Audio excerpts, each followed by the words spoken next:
Okay, good evening, ladies and gentlemen. Welcome to day number 12 of the Community League, Major League, sponsored by Paysafecard, !PSC in the chat. Got two matches for you tonight. Jack is AFK versus Tomatitos a little later on, but first will be No Hard Feelings versus Team Flare. Before we go any further, I'm Germ, I'm one of your casters for tonight, and I'm joined by the always lovely, charming, studious in his glasses, striking, smiley rage. Yo. How's everybody doing tonight? Hopefully you're doing well, and hopefully you're ready to see these matches we have for you. Yeah, indeed. I guess I'll go through some of the rules for you guys really quick so we can just get right into the matches and the details for anyone new. It is a 6-on-6 tier 10 attack defense format. It's a best of 7 each match day, so the first team to 4 wins is victorious. They'll play each map twice, once on attack, once on defense. There's an 8-minute timer. There's special tank picking, which we'll go into a little later, but there's no more than 2 of any particular vehicle allowed to be brought, so only 2 T110E5s, only 2 bat jets. You can't bring more than that for each team. Right. And there are some excluded tanks. No reward vehicles are allowed, whether they're 279Es, T22s, no Clan Wars reward vehicles, Chieftains, none of that is allowed. And the only tech tree tank that is not allowed is the EVR 105, the wheeled light tank. Other than that, it's not much else to go through with the rules. Everyone's familiar with the rules, I think, by this point, but just in case there's any new faces. Smiley, got a few minutes here before we go into this. Team Flare versus No Hard Feelings. I mean, we want to go over that. I would say that No Hard Feelings is a team that is looking to take games off of others. They're looking to be a kind of what you would call it, a wild card, I guess is the best way to put it. They lost their, I don't even think unless there's somebody new that they're one of the roster changes has calling experience. I don't think they have anybody that's in caller on their team anymore. Really? Unfortunately. Yes. Even so Ollie's like flank called before, and I feel like Stored has as well. Maybe not like solo called. Right. I think Stored is probably taking the mantle. But I mean, if you're going to go by, calling experience and stuff, obviously Nova had more, right? Yes, and then I mean, and as the season progressed, here's the way I look at it, and for those of you that may not know a lot of these players like me and Germ do, the simplification is that as the season progressed, every team, I would say the top 4 teams, that most people would consider top 4, have gotten better roster with the roster changes. Or their rosters haven't changed, but their consistency has skyrocketed, right? In these matches going forward.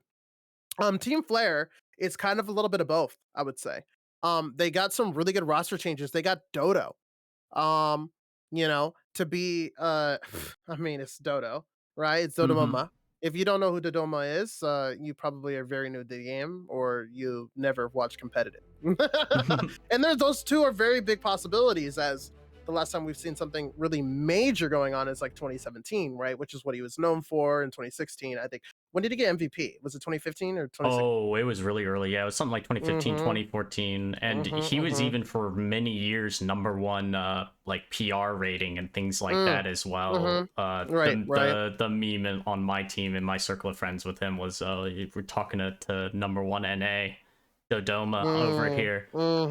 And I remember even like international competitions and stuff, EU, RU players, most of them I feel like had like done some, like they had seen Dodo as one of the players because they knew that he was very good statistically and all of that, as far as like NA players go at that time, but that was many years ago as well.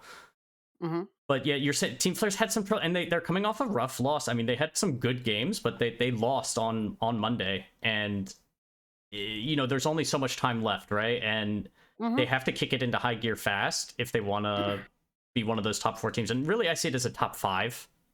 Right now, there's 5 teams and only 4 are getting through. And it's really everyone except for No Hard Feelings that you see right now on your screen that I consider as those big 5. And you can see there's only 4 points separating 5th from 2nd, and really only 6 points separating 1st from 5th. There's any given day, these standings can change, especially when you consider they're all going to be playing against each other. Yep. But yeah, And we'll like see how quickly Dodo can maybe make things. And also, Skipstar's on there. Onion is another player, and he played on Monday correct. as well. So, Mhm. but you brought up a good point. Yeah, no hard feelings is no hard feelings, but they're going to have some hard roads ahead. Losing players like Nova, it's very difficult to Mhm. replace a player like that. And yeah, these Right. other teams have either, like you said, solidified their rosters, or what they have is just playing more consistently. Because at the beginning of the season, the format was new, 6-on-6, maybe getting the rust off, I getting think their out of strats the honed. right, I think out of the top 5 teams, I think the only person that didn't pick anybody up is Team Flare, if I remember right. Because Burbology picked up Potato the first one, and then they picked up Nova, right? Mm-hmm. Then you have Tomatito I don't think Tomatitos picked up anybody, And Jacko but AFK didn't pick anyone up except the first roster change where they got Very and yeah, they got someone else. Verwy or Very or something, yeah, Mm-hmm. mhm, and then, oh, who was the other guy? Oh, Oh, I geez, we have to can't go look at our remember off the list. top. Yeah, we'd have to look at the roster, the list, but, I could we haven't so here's the thing, if I don't see a team every day, I forget. You know what I mean? Like, we haven't seen Yeah. them in a minute. Um, Yeah, I feel like it's been a while since so we've seen Jack as AFK play, just by yeah, chance, correct. just the way that, I mean, I'm sure we'll see him a bunch, but going into It the looks like it was maps. Coma. Oh, yeah. It's Seeing the Coma. maps that were picked today, uh, Mhm. so you guys look right here as I make sure to bring it up because I just minimized it. So, No Hard Feelings banned Step, while Team Flare banned Ghost Town. Their first is going to be Himmels, while the second match is going to be Sand River. Um, the band, and then No Hard Feelings banning Cliff, while Team Flare bans Murrow, while and then No Hard Feeling picking Proc, and then the tiebreaker being Tundra. And so what I can see from this is No Hard Feelings picks Himmelsdorf. Um, and the curious thing about Himmelsdorf is the fact that uh we have not really seen them play consistently on Himmelsdorf against a top team, right? Maybe this Mm-hmm. changed. Maybe with Ollie and Star Wars calling, apparently those are the callers now. Maybe their strats going to be a little bit different than what Nova does. I would say that having Ollie call kind of puts them at even I feel like a more disadvantage because I would consider him more the experienced player when it comes to that team. Okay. Just from how long he's been playing the game, right? And Mm-hmm. especially in competitive and stuff like that. And it's kind of like one of those things where you kind of go like, do we want him farming damage and just like playing the game, or do we want him actually like calling, right? Um, because there have been callers in the past where they're just like nutty players, and you have to kind of weigh that, right? Mm-hmm. And then Team Flare we've seen on Sand River, they're really good on Sand River. Like, if No Hard Feelings takes a game off Sand River, that'd be insane. Not only would that be insane, but it would go to show everybody, like, how much they've improved, or, they're showing like, "Hey, we are a wild card," right? And if we do get to proc, I feel like, uh, Team Flare, They're I've comfortable on earl it, yeah, that's the best way to put it. I despite think some also some highlight moments that they've had Mhm. recently on Right.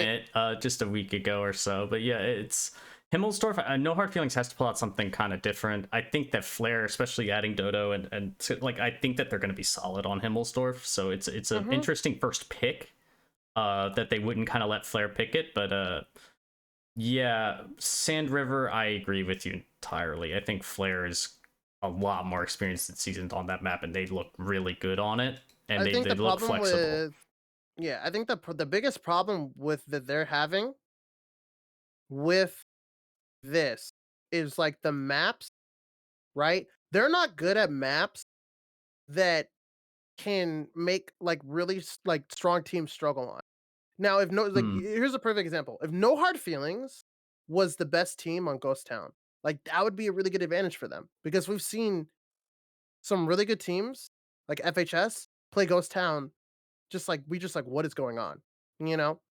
Because that team's just riddled with talent, and then you have 3 guys poking one by one by one, leading to a loss, right? You know what I mean? Mm-hmm. Because of the way they're bleeding and stuff. And then Tomatitos, that's what Tomatitos is known for, right?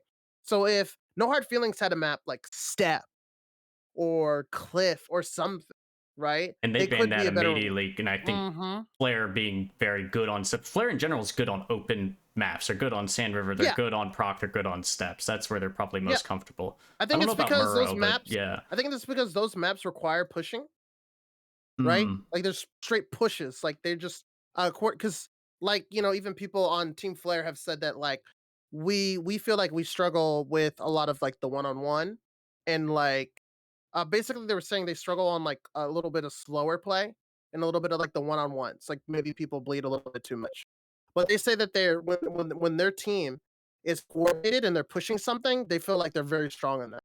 And as we've seen in a lot of these matches, I would have to agree with them.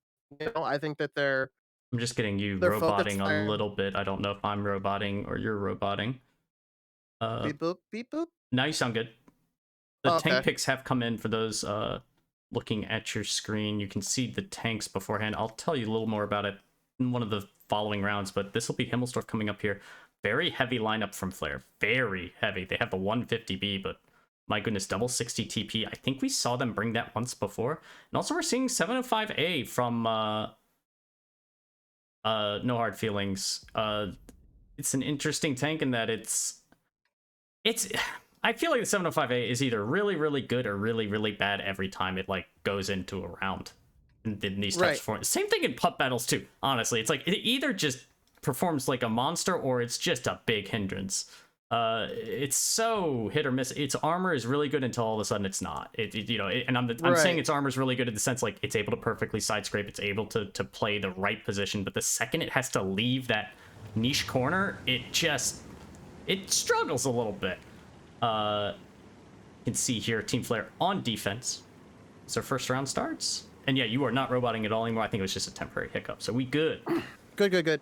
Yeah, my stream was actually a little bit behind, but I think I fixed it as well. Okay, Good I'm thing at I caught that too. 38, 37, 36 in the top right. Oh, I'm like 1 second behind. That's fine. That's fine. I feel like I Yeah. could always like when we were going to talk about the post game stats, I could always like refresh it or something. It's not a big deal. Yeah. But anyways, as we could see, No Hard Feelings doing a little split here. On top of that, they do have a very heavy lineup. Yeah. 705A and stuff like that. So it looks like maybe what they're going to try to do here is they're going to be like, well, let's bring tanks that like maybe are harder to pen, maybe, people crit a lot. But also we've been seeing so many teams. I forgot which team did it first. But one team brought 260 TPs, and now I feel like everybody's been doing it. Have you noticed that on defense, a little especially? bit. And 60 TP at F1, I feel like that's the first time we've seen this, at least on stream, and it's Dark Ninja. We've seen the IS4 out there traditionally, but at 60 TP, I mean, it makes sense too. It's not much. I mean, is it slower than an IS4 on hard terrain? I feel like they're about the same speed in terms of if he has to flex to the north, but just the extra alpha, and he can't side script. He's a huge profile, but it probably isn't, because I know for a fact with field mods, the 60 TP can go, like if you go do field mods in Turbo, which he does have, he can go 44. So I'm guessing it's probably not that slow. If it is, it's probably about maybe 2 or 3 kPa. oh, you're starting to robot a little again. But don't know if it's just Discord or not. It may just be for split seconds there. Oh, okay. But now you're not roboting, so we're good again. But you brought up a good point about the lineup that No Hard Feelings are bringing. Sometimes it's nice to bring the fast, aggressive lineups that I typically liked bringing, especially on Himmelsdorf. 113s, 277s, like tanks like this that are fast, can go up the 8-line, flex around, high DPM, whatever. But sometimes the meta has shifted a little bit here too. There's not that much 8-line set up for punish, and it's just kind of like, maybe we just need to, when we get there, like you said, have that extra HP, have that extra alpha, have that extra just brawling potential to hopefully win the fight, because especially if things haven't been going well for your team, sometimes it's better just to go heavier. And you can see here, actually, 5 tanks are going up the 5 line in unison for No Hard Feelings, while John is on the hill in his 50B. But yeah, Team Flare's defense also very heavy. So this is, I feel like this is like the heaviest attack defense combo we've seen from 2 lineups, and them going all up the 5 line, and you can see the IS4 actually, Dodo's maybe 6 sensing it and just starting to leave.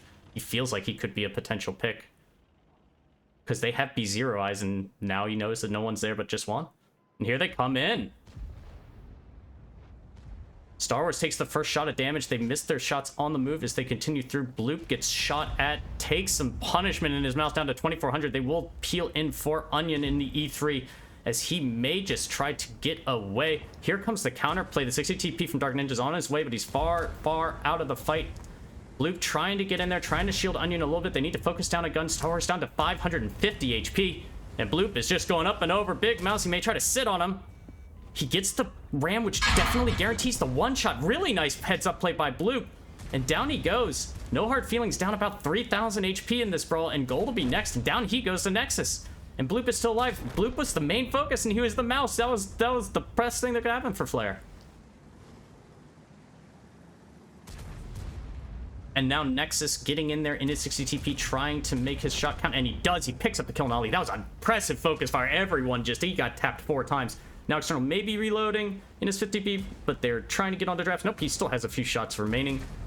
And now Draps is down to a 1-shot, and External is clipping, so they won't be able to finish him quite yet. Dodo won his 1v1 against the 50B, and it's all over. Very well executed by Team Flare, and not a terrible idea by No Hard Feelings. How you doing, Smiley? It was my camera. Hold on. Okay, I sensed something was amiss, so that's all good. You can see here the post-game stats, No Hard Feelings. Draps in his 113, able to survive a really long time there. It's showing you what the 113's DPM can do, 3,500, very nicely done. But it was all on a losing side. Stort, though, showing that the 705A, for what I said, I mean, he was still able to get out 3,000 damage and a kill shot, the only kill for their team. Star Wars in his IS-7, not able to get any damage out. Gold, only able to get out 1 shot. Ali got out 2k, and John got out 2k. Meanwhile, Onion, that E3 that was in the window, got out 3,500 damage. He was one of those initial focuses, but just couldn't go down. But, I mean, you can see Nexus is right behind him, and even with an extra kill. External is right behind that with 3k. Like, everyone's doing really consistently high damage. And this is one of those situations where, while I like the lineup from No Hard Feelings, they weren't really able to use the IS-7s effectively, especially against a super heavy lineup. Like, they're just going to struggle to pen, and they don't have the highest DPM. And that's where I feel like the IS-7's in this odd place in this meta. IS-7's really good against, like, lighter lineups to bully, but against heavier lineups, it kind of flounders. So my stream is, like, lagging really bad. Oh, so I don't know if I should just, like, host you, or if we take a little minute or something like that, so I can, like, Do you want to, like, restart your stream? Like, discard your delay and restart? Yeah, I don't know what the protocol for this is. You know what I mean? Like, so that's why I was like... You're just, like, dropping frames or something? What happened is I started the OBS camera, or, yeah, the OBS Ninja with Wi-Fi. So it just took all the upload from my stream, like we were talking about before, right? If you want to, like, honestly, we're still early. Maybe check with Viral, but if I think it's okay if you just stop your stream, you can discard the delay, so people will miss the first match. Granted, but that way, and then just start again. If that's what you want to do, would that work? I don't know if I don't know if it's okay with Viral. If you want, for the YouTube videos, I can just give you, I'll just give you the recording, or you can use my Twitch VOD for that first round. If you don't have it recorded. Okay. I guess we try that. I don't know. Viral said it's fine, so I'll do your restart. Yeah, just do your restart and let me know when you're good. I'll just keep chatting away here while we get ready for the next round. Yeah, just make sure you click the discard delay. So yeah, the IS-7, it's really low gold pen in particular is the main thing. It's 303, yeah, 303 average APCR pen, and it's not the best DPM heavy tank in general. Yes, it does have quite a bit of HP, but, you know, it's still a smidge under where you have your IS-4, your 705H, things like that. And that 303 APCR, while it sounds, it's 300 APCR is fantastic against anything that just doesn't have the super heavy kind of caliber. That mice are a nightmare for an i7, and it's not just like a pub style mouse. It's someone like Bloop playing it. Someone that's just, they're not going to give you a flat target to hit. And if you have to shoot the turret, you're looking at quite a bit of RNG. And with 300 APCR, even the best player can't guarantee, even if it's flat on, that it's going to pen. And I mean, I think you can see it right here just from the raw mobility of the i7, the incredibly powerful turret with the slightly increased gun depression on the i7 compared to some of the other Russian heavies. make it able to perform some of those niche roles really well. But as you can see there was no hold down fight. There was no advantage to their raw speed, where realistically, even going with things like 113s would probably be better there just because of the raw pen and DPM. Yeah, they lose a little bit of HP. Yeah, they lose a little bit of armor. But realistically, I mean, that E3 is not going to bounce them anyway.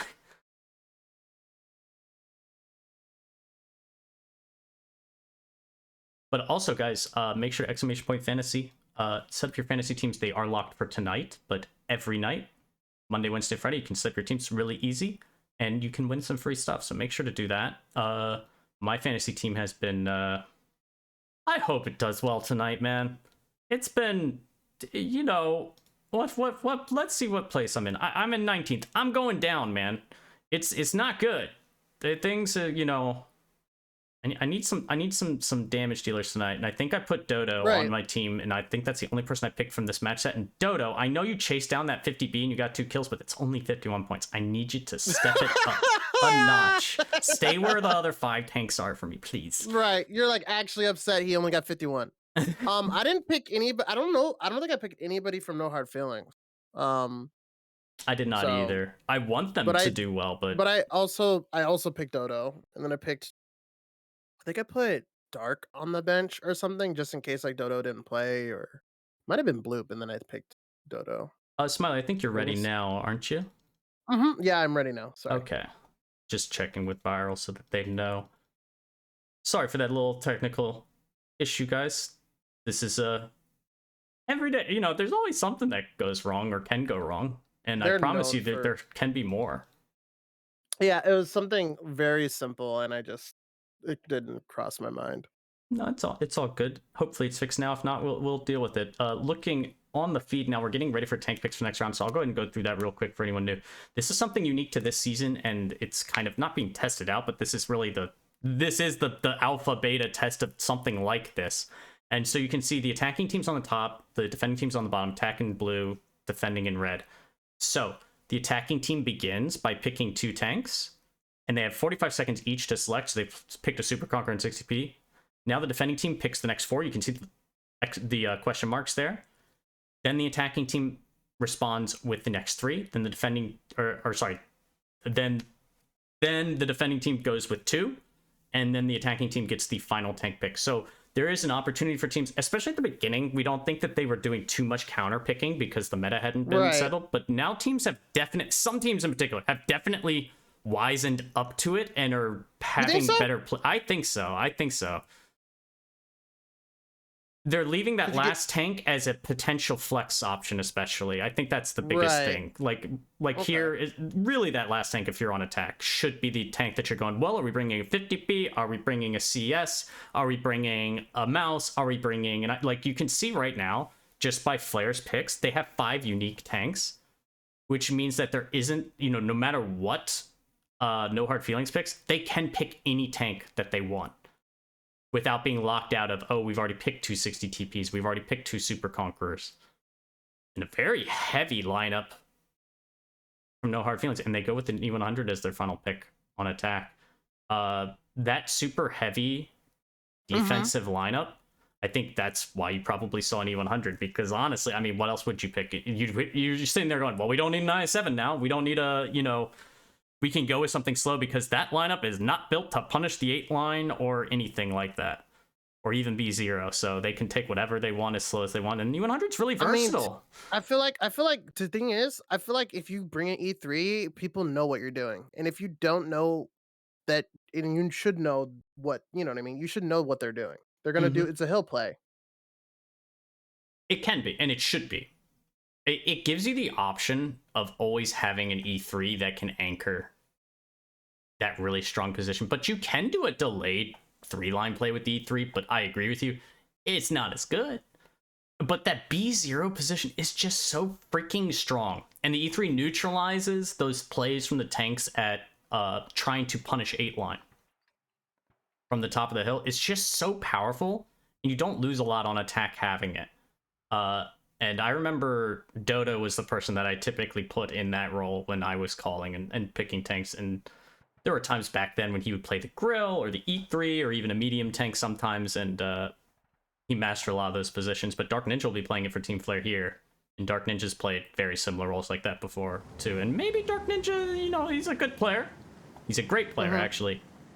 But maybe after last week's proc situation, maybe just put him in something a little bit slower so that he can't, you know,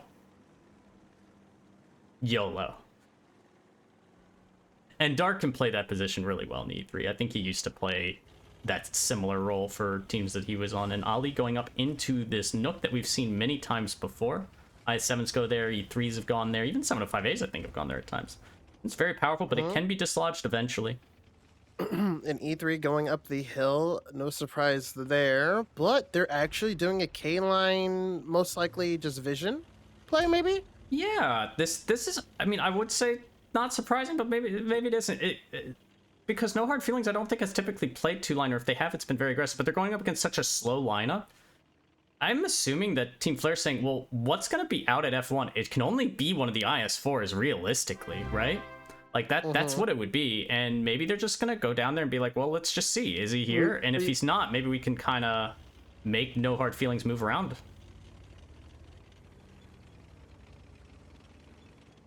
And yeah, Nexus is on the hill with Dark Ninja. Interesting, just to make sure that he has the safety and protection. And an IS4 on the hill, yeah, it's slow to get up there, but it is pretty fast going downhill.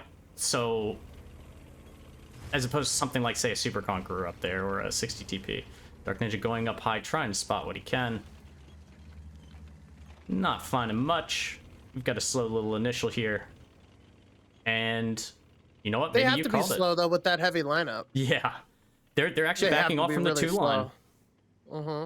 But, you know, without finding someone at F1, without finding anyone out there, they're going, okay, it's some sort of, you know, turtle where we're assuming people are in the normal positions, right? And I'm guessing the 277 may have lit the IS7 at D3. It depends. It's not consistent. It depends where he's sitting in that nook.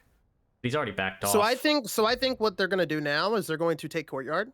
Yep. And they're going to jointly, most likely, push. They're probably going to push the 5 simultaneously while pushing from hill. Is my guess. And maybe they keep like Bloop there to counter the 3-line. So like when Ali and you know, the E100 tried to you know, basically counter, right? You know, the IS4 and them are gonna go try to counter Courtyard. They basically have Bloop there doing massive amounts of DPM. They're trying to figure out exactly how many tanks are where and how many have crossed the 5-line and haven't. I don't know how many, because the 277 can't really spot the IS4 and stuff. So Start is in like actually kind of a bad spot now because I think he's trying to get vision on those guys, and the E3 eventually might pen this. And it looks like Nexus takes a shot at damage, poking out a little wide, but he does find the IS4 there as well. And yeah, and with the HE nerfs, it's a little bit different because before, he would be able to put up such consistent damage on that E100 just by slinging HE in the side of the turret there, that it could be, you know, hey, I mean, while we're sitting here not doing anything, I can at least get some damage out on him and whittle him down. But yeah, it doesn't even seem like it really happens at all anymore, because what's the point? Although Dark Ninja did take a little damage from presumably HE. Yeah. Bloop took a lot of bleed. How did that I don't know happen? where from. I think it's from when he moved up. Oh, it's because of Ali. Yeah, he took damage because Ali's a one-shot. As he left the window, he was at the windows at C3. And actually, he's dead. Onion managing to pick up the kill. A bit of a mistake. That's really good for them. And That's even really the good for them route they were taking, he didn't know that the 2-line was empty. He could have gone out that way, but they have no map controller vision. Yep. That's what happens when you turtle. Like, it's not a bad play because you have to run down the clock, and it could be a time game. Like, they literally could run down the clock so much to where... Because the thing is, once it gets down low enough, like, they have to kill. Like, Team Flare has to kill. And I think that's what No Hard Feelings is hoping for. Like, Team Flare has to kill them all. Here comes the 4 tanks up the 5-line, and the IS-4 and 705A are on the other side of that trick, but the difference is, we've seen time and time again, the IS-4 and the U100, though, are not there on that corner at B5 ready to help, and here comes the volleys onto Draps. He's going to take a lot of damage. He's down to 1-shot. He's going to go down here the second someone reloads, if they reload. Otherwise, he's just left at a 1-shot, and down he goes. IS-4 might... Yep, there we go. And now it's a 6-on-4, and Team Flare just systematically picking apart No Hard Feelings. Here's that E3 volley from the B0 position. And now these two E100s are pushing into 5 tanks, though, which, you know, is not really what you want. But two of their teammates are dead. But they can't sit in front of the E3 gun as well, I think is they what don't have happened. any choice. They have to do this and hope that Team Flare bounce a lot and that they get lucky. And, I mean, but I don't think either of us think that that's going to happen, but... Correct. It's pretty much over here, as you can see. Team Flare just kind of showing, like, that's how you break a turtle. Yep. And that's also why when you see other teams turtle, they actually have some tanks that are flexible, like a 50B and stuff. It's for stuff like this. Because, you know, if IS7 at a 50B play flex on the camp, they could potentially, like, pick a tank or bleed a tank, right? Mm-hmm. And the problem with turtling is if you don't have countermeasures for how people break your turtle, this is usually what happens. You know, you just, 9K. You know what I mean? 9K HP advantage. Mm-hmm. And Ali's position especially was just it's not a bad position, but with the way that they're playing it compared to the way that we've seen we call it the Jack AFK defense, but like a lot of teams have done similar things at this point with that IS4 out on the 1 line. The difference is they put a tank in that 3 line thing, but they leave a tank out on the 1 line so they know whether there's tanks out on the 1-2. And the fact that they didn't have that, Ali was caught in an awkward spot after he backed off from that window and doesn't have the intel that other teams had. And yeah, looking at post-game stats, Stort getting out almost 3K, Star Wars getting out 2K, the E100's doing very well, but Jesus, look at that 5K damage. Oh my goodness. Oh, E100? Where's all the posts? I remember the posts for years. E100 German heavies are underpowered. Why won't Wargaming buff them? They're not even used in any competitive formats. They're just HP to be farmed. 5K from Onion. Jesus, and 102 fantasy points. And Dark Ninja getting out 3K from that P0 position, just so powerful. So powerful. Yeah.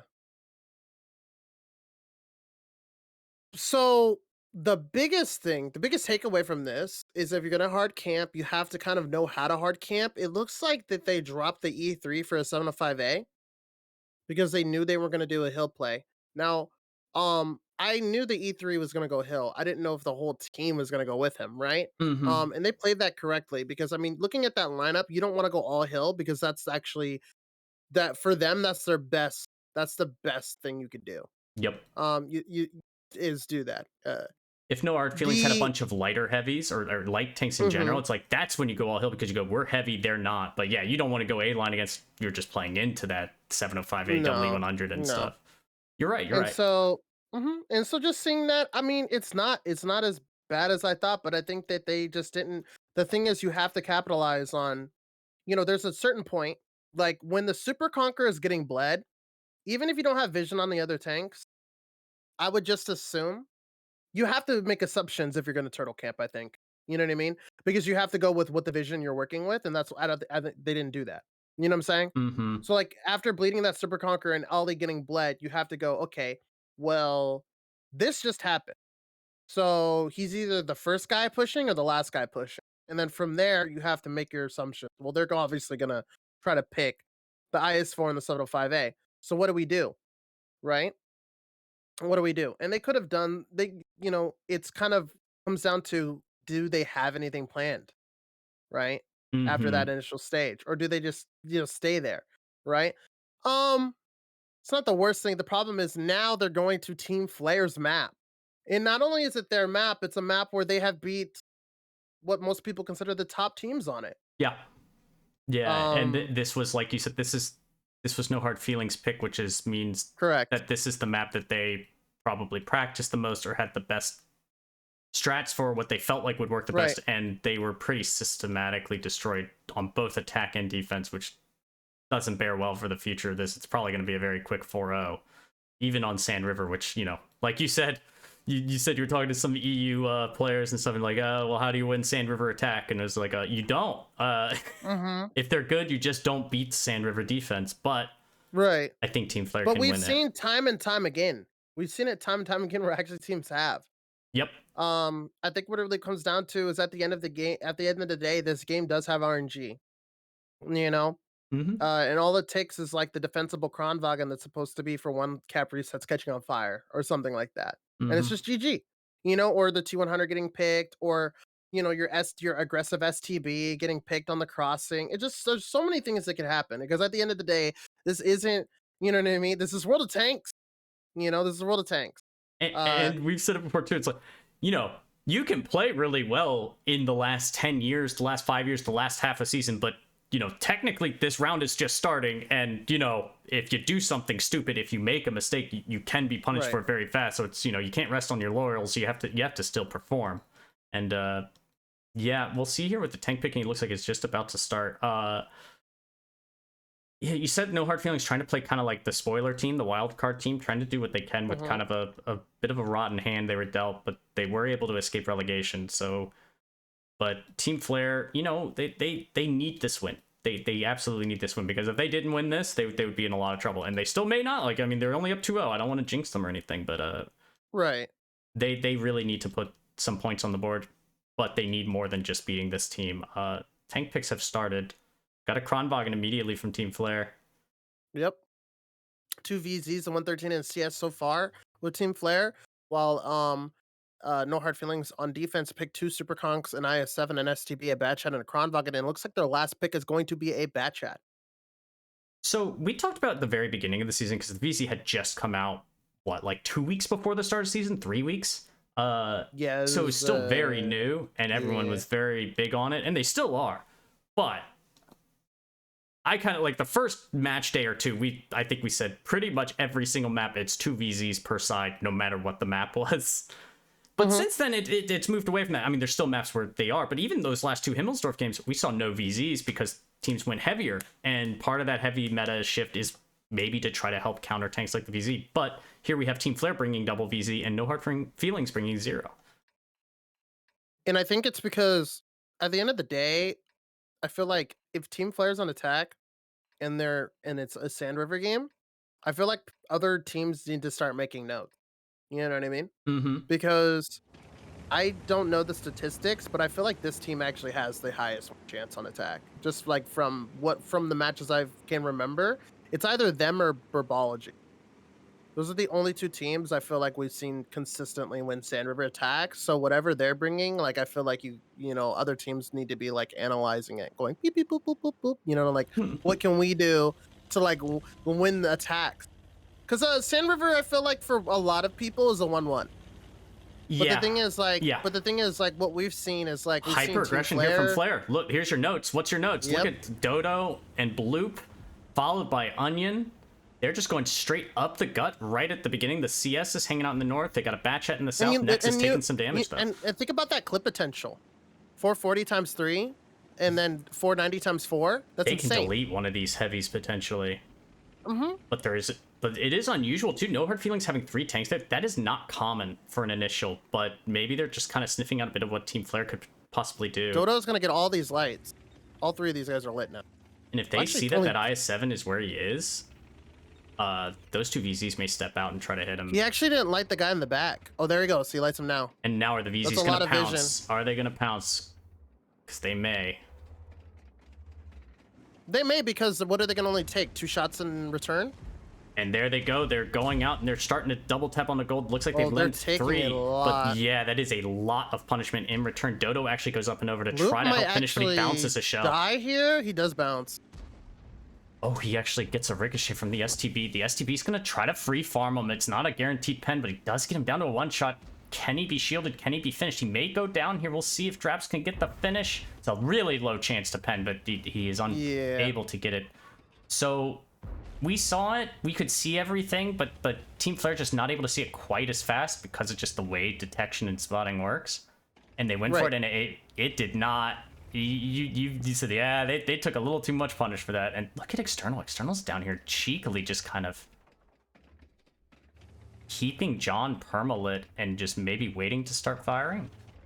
He gets his kind of more guaranteed shots. It's one of these things, if External plays this right,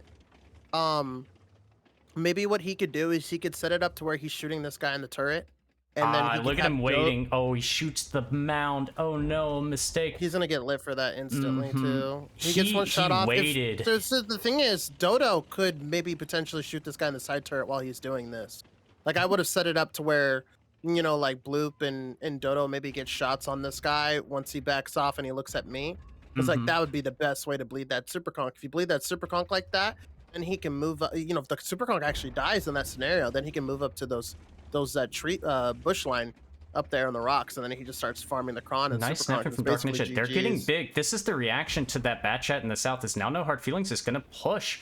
Draps is coming up here at Dark Ninja. Dark Ninja Well, has to Draps be out careful. DPMs the CS. I mean, especially with the added of the IS7, but the IS7 doesn't have the gun depression. Like he's gonna literally have to go over. Ooh. And now Dark Ninja can start farming Star Wars and Ali in the back. And all of a sudden, those guys up at A8 have to push down. Nexus and Dark Ninja have to keep push running Ali. around and try to Ali live as long has as to kill possible. these one shots. And Bloop goes down. Ali's still very healthy. Externals It looks also like Dark driven is in gonna and picked up John. Dark picks Draps. And Dark Ninja's External actually picks going to up- go back for gold and try to get safe to Ali. Dodo's coming in now. He's Really going to good dump play. clip into Ali. How many shells does he have remaining? He's got three, and he's going for the fire. 440. We talked about these engine deck shots on Super Conquerors, and he goes for it, doesn't get it. Onion, unable to get the finish. And now Dark Ninja can possibly finish Ali in a moment here, but Stored is going to try to charge in. Down he goes. Dodo knows he has to get in on Stored, not let him run away, but that's all that's left for No Hard Feelings. That is all that's left, and the Kronwagen has an insane reload. So it's just GG's here. He's gonna be loaded. Landing the cheeky shot on the move with the track. And even that, if he deal. doesn't, even if he gets away, they just cap, or external comes in finishes him. Mm-hmm. He misses that External is a last one because two-shot. it's heat, and the heat is like very very slow. It's like 800 or something out of that tank. And down he goes. Team Flare winning on Sand River Attack, taking it to a 3-0 Boom, boom, boom. scoreline. And that did not start off perfectly for Team Flare. They were down quite a bit on that poke with the VZs. Like, they got some damage on an ISM, but it was not worth, and they played their way out of it. And I actually liked External's play in the South because he was baiting that super con. He didn't want to, like, take these half pen shots, and it didn't work out perfectly. He was waiting until he moved up to where he could get more punishing shots. It still only ended up with Right. one pen, but it was enough. It was enough. It was enough. It was one of those things where, like, man, I'm telling you, I feel like Dark just showed people like why CSs are kind of becoming more meta than bad chat. Mm-hmm. You know what I mean? Because at one point, because the thing is, if Stored wasn't in a bad chat, he probably wouldn't have played so passive, right? If Mm-hmm. he was in a CS, he probably would have helped push. They probably would have pushed all three, right? You see what I'm saying? Mm-hmm. Like it would have been Draps, or they should have just anyways, right? I don't know. I think the whole point of him was to keep them from crossing. 115. Jesus, sorry. Yeah, he did really good. No, he did 4,400. 4,400 damage and a kill with a 91% hit rate. He played that ridge how it's supposed to be played. But it's just one of those things where, I get why we bring bad chats because they have better camo and they can end up with better view range without actually bringing like vision on them, right? But it's Mhm. coming to one of those points where I feel like the CS is just going to take over, because the STB was fine there. I think that just if Gold had more HP, he could have worked off. He would have won that fight, right? But he didn't, and so And that, coulda, shoulda, woulda. I wish we meta. could disagree a little more, but I can't. What you're saying about the CS, Mhm. because we've talked off stream about it as well. Like, Correct. the CS, we saw Dark Ninja there do the little rocking and get the snap on turret on, I believe it was Stored in his bat chat up there at one point. This was before the push came in. And the CS isn't always the most comfortable tank to play for players. Like, you need to have someone that's comfortable in it. But we saw, I mean, who was it on Jack is AFK and, like, was it Floppy? Like, we've seen Yeah, so it many was players Floppy. really show how much they can give you in a CS, and having that option and having that potential with just the raw speed and just using the profile I think perfectly to just get these turret snaps. I think it has like 9 degrees of gun depression. I think so. And then on I think top it's of like that, 9, yeah. and on top of that, because of how it's like made, like if you rock it, I think you could probably get it down to like 11 or something cheeky like that. And the turret is so sloped, and it's such a small target overall when they're doing these pokes. The top plate actually can meme on people too. Oh yeah. It's not gonna be like a consistent thing. Like we're not saying like, oh, bring it because the armor's better. Like we've seen. I mean, you've seen it time and time again where a bad chat has bounced like the most ridiculous shot in the world. That's just how World of Tanks works sometimes. Because 70 degrees and APCR do not mesh well together. They're probably like mortal. I would say they're mortal enemies. Let's go as far as to say they're mortal enemies. But one of the takeaway is just consistency for clip potential. That's what we that's what it comes down to, right? And I think it's a player play style thing and overall a caller thing. Yeah, the strategy too. It's like, hey, because the thing is, I feel Ninja's like bringing it, but what is external playing on this? Like, if he was in a CS, would he be able to do that? I don't know. Dark in. Go ahead. Sorry to Smiley. Check chat.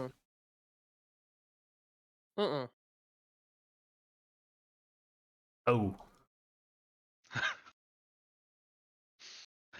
How much did you need? Hold on. Go ahead. Oh, when you mean discard delay, you meant discard as in like. Yeah, when you stopped it. Yeah. So that you could immediately start streaming again, not wait like the 8 minutes. Yeah, that's what I did. Oh, okay, so your stream's on delay. No. Oh. You meant like I was supposed to redelay it? Yeah. Yeah. Oh, okay. Okay. We'll just have you turn off your stream for this last battle, and you can start your stream back up. Because they'll still see it with the delay when it happens. Yeah. You just like stop your stream and then re-enable your delay, then start your stream and cast it normal. Yeah. So you want me to stop, just put on the delay again? 8 minutes? Yeah. Okay, that's fine. That's all. I was this miscommunication there because this is gonna be a 4-0 anyway, so I didn't really think of anything of it. You know what I mean? That's what I thought. I just thought. Oh, it was just. Like that's what I thought, and then what I was gonna do, I was gonna put the delay on during the intermission. Is what I was gonna redo it. That's what I was thinking. A mouse.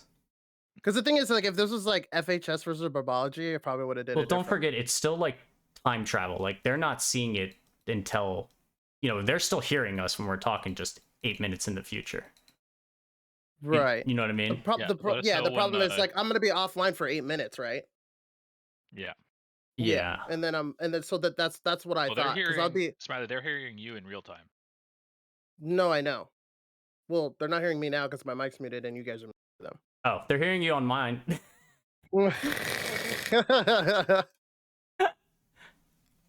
Anyway, let us know when you're ready. Okay. So do you just want me to do that? Yes. And looking at the tanks here, guys, again, apologies for technical difficulties. We always have something, and it's always going to keep happening, but we have Flare bringing both the lightest and the heaviest, a T100 and a mouse. But I don't dare question them. I feel like I think it was someone else that brought the mouse one time on defense on Sand River.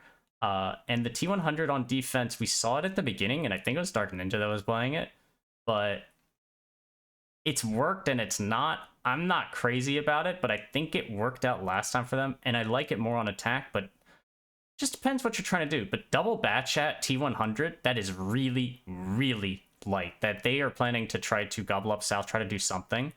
And the thing is, No Hard Feelings aren't exactly heavy either. They have a bat chat and double CS. So we're going to see here too, like, can the double CSs keep up and run down these bat chats and T100s without, getting clipped out?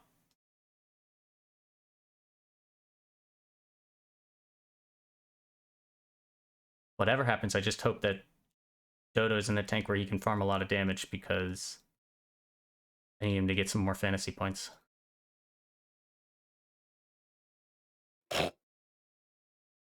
He'll do it. Like, they're gonna put him in something. You know what I mean? They're gonna put him in the. He's gonna what's the be in the lineup? IS7, He's the right? mouse. Do you think he's the mouse? They wouldn't. I think he's the mouse. Who else it's could gotta play be a mouse Dark on their Ninja team and the T100, right? Dark Ninja's T100. And then what? Mm-hmm. Nexus IS7? Or is he in the comp? Yeah. Maybe Nexus is in the mouse. No, Nexus is probably in the IS7. Yeah, Nexus plays a lot of IS7. So either Dodo's and you have Dodo. Dodo's be a either one of the bat. bats, or he's a Super Conquer mouse. But I think he's more the mouse. I can just see him in a mouse. I think Skip will be in the conch or the mouse. I think because it's probably going to be such a weird position too. You know what I mean? Mm-hmm. You ready, Smiley?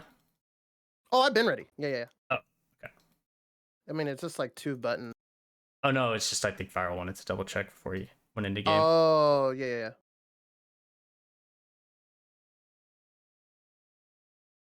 Oh, and I forgot to update the score, but it is 3-0 in favor of Flare as they are on match point here. Let's see who it is. It's Nexus in the T100. Okay, Dark Ninja and External in the bat chat. Dodo is in the mouse. You were right.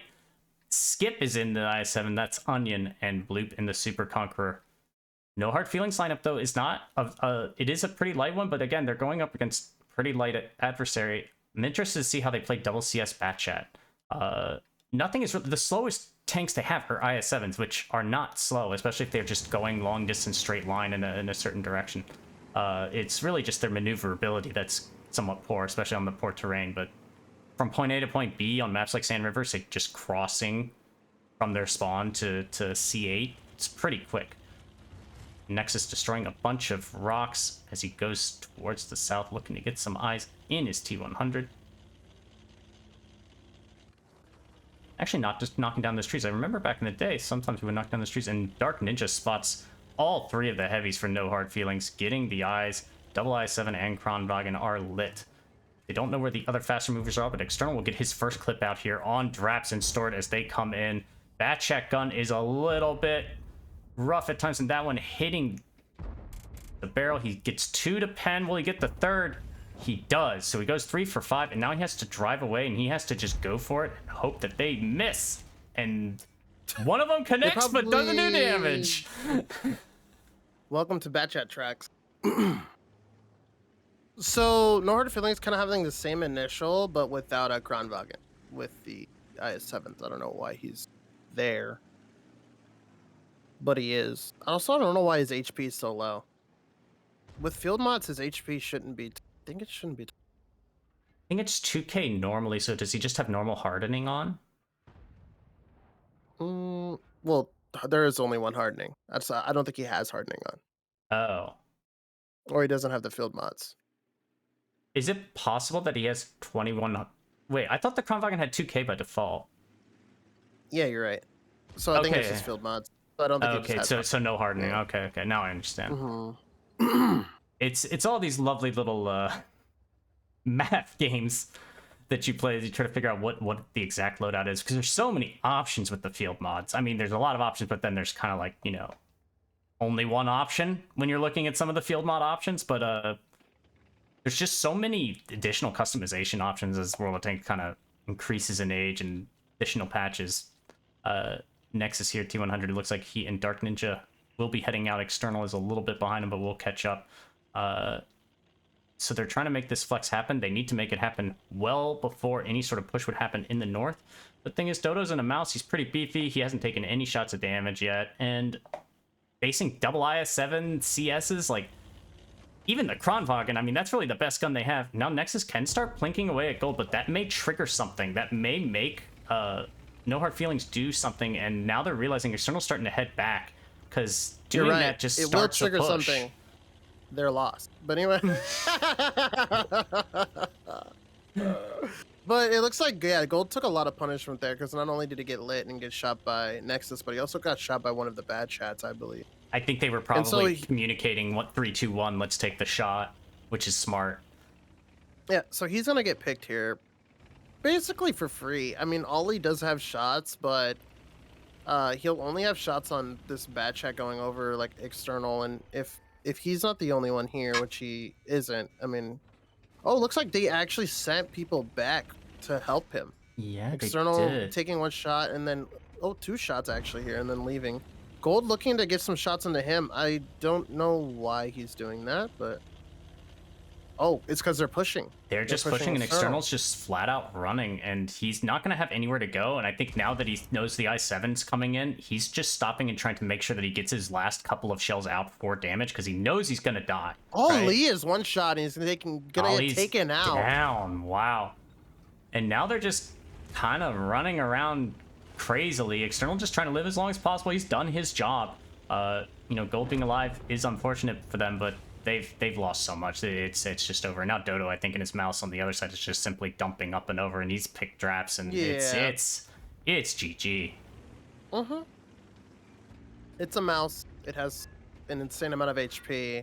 As soon as people start making mistakes on the enemy team, he's just able to utilize that. And on this map, people don't really bring like really big heavies like that, and so it's kind of their advantage. You know, they took south, made sure the enemy can't play the one cap, and mainly because of the mouse, you kind of know that that's.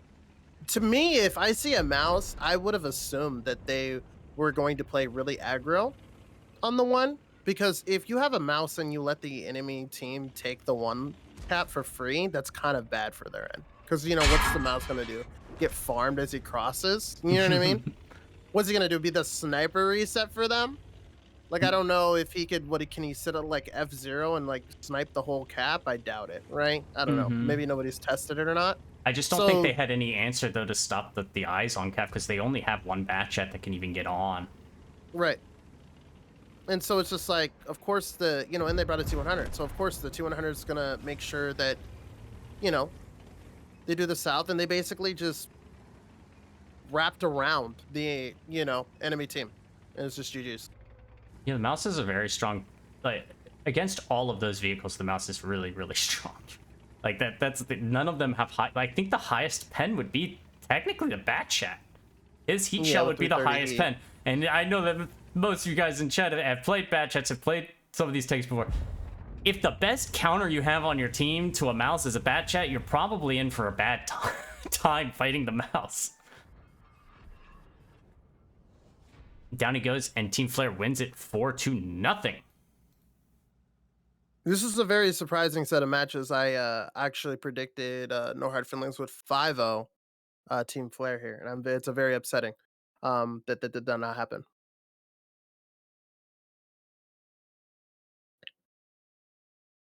As you can see, I'm very serious when it comes to this. This is a very serious thing for me, and I'm very upset. That's why my fantasy.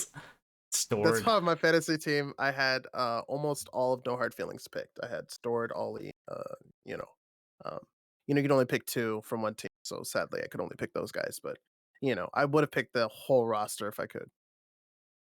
But looking at the post game stats here, we have Stored doing 3k damage punches tonight. with Dark Ninja doing 2800 with 2 kills. He was able to kind of come in there and kind of capitalize on External's basically everybody chasing External. Dark is like, okay, it's okay, I'm gonna kill them all for you, with Nexus being a little support group there, getting the shots out he can and lighting the people, like Ollie and stuff coming in, because the way he played that wide, that's why Ollie got absolutely decimated. Too bad it wasn't a 1v1, because Ollie is famously known for winning those. But it was not a 1v1. It was a 3v2, and then it eventually became a 3v. So Dodo doing actually 2300 damage and getting 2 kills. So your fantasy points, for those of you that pick him, will not be that tarnished. Because 52.6 points is actually really good. Especially because I think he was doing 50 points, average most of the time. And then you had Blue, playing against the heavies there. And overall, I feel like it was kind of just what we were gonna see. And actually, Skip, Onion, top fantasy performer in these rounds. And so we talk a lot about Dodo as the roster change, but Onion is another player that entered the team at the exact same time. So he is really making a very good, effective impact on Flare, as you can see here. Dark Ninja right behind him, just 2 points separating them. Then Dodo after that. Stored number 1 for No Hard Feelings, and then a big drop off to Ali and Star Wars. And yeah, Flare winning decisively. Got the points, got all 3, and just like that, I guess we take a quick little break here, Smiley. I guess we'll be back in about 5-ish minutes, maybe a couple minutes longer than that, for match number 2.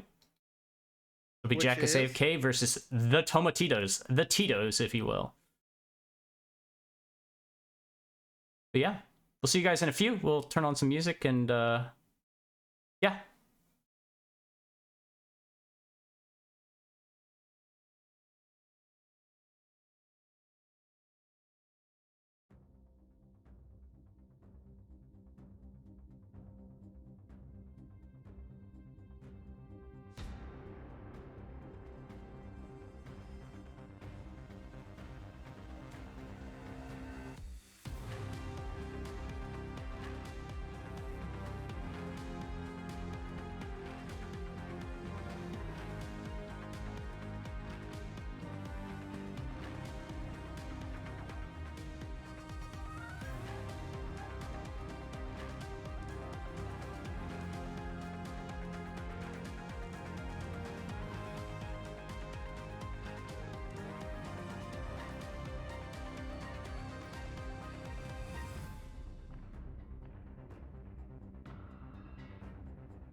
nothing to play, huh?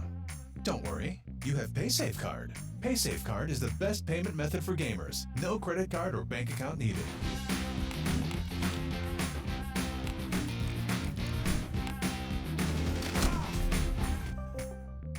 Hey Carlos, are you ready to get boosted?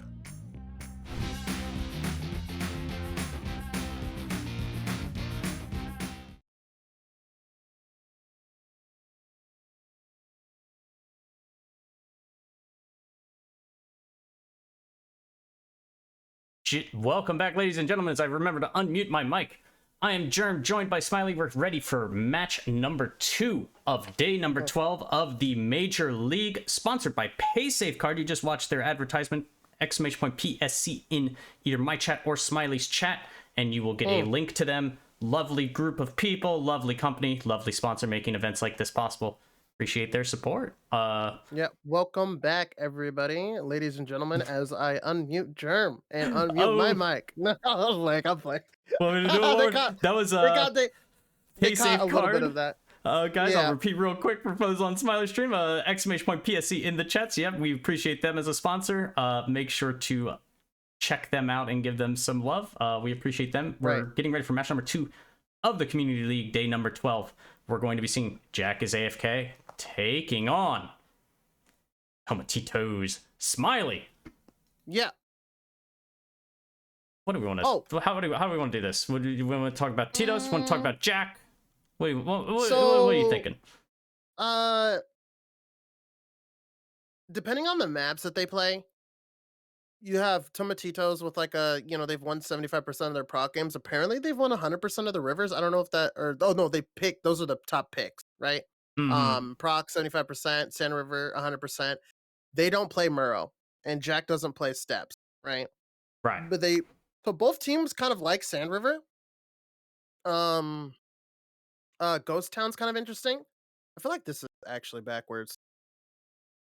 The top picks, but it might not be. I don't know. Jack is AFK plays Murrow, I know that, and they don't play Steps, I don't think. I don't think they play Ghost Town though. That's weird.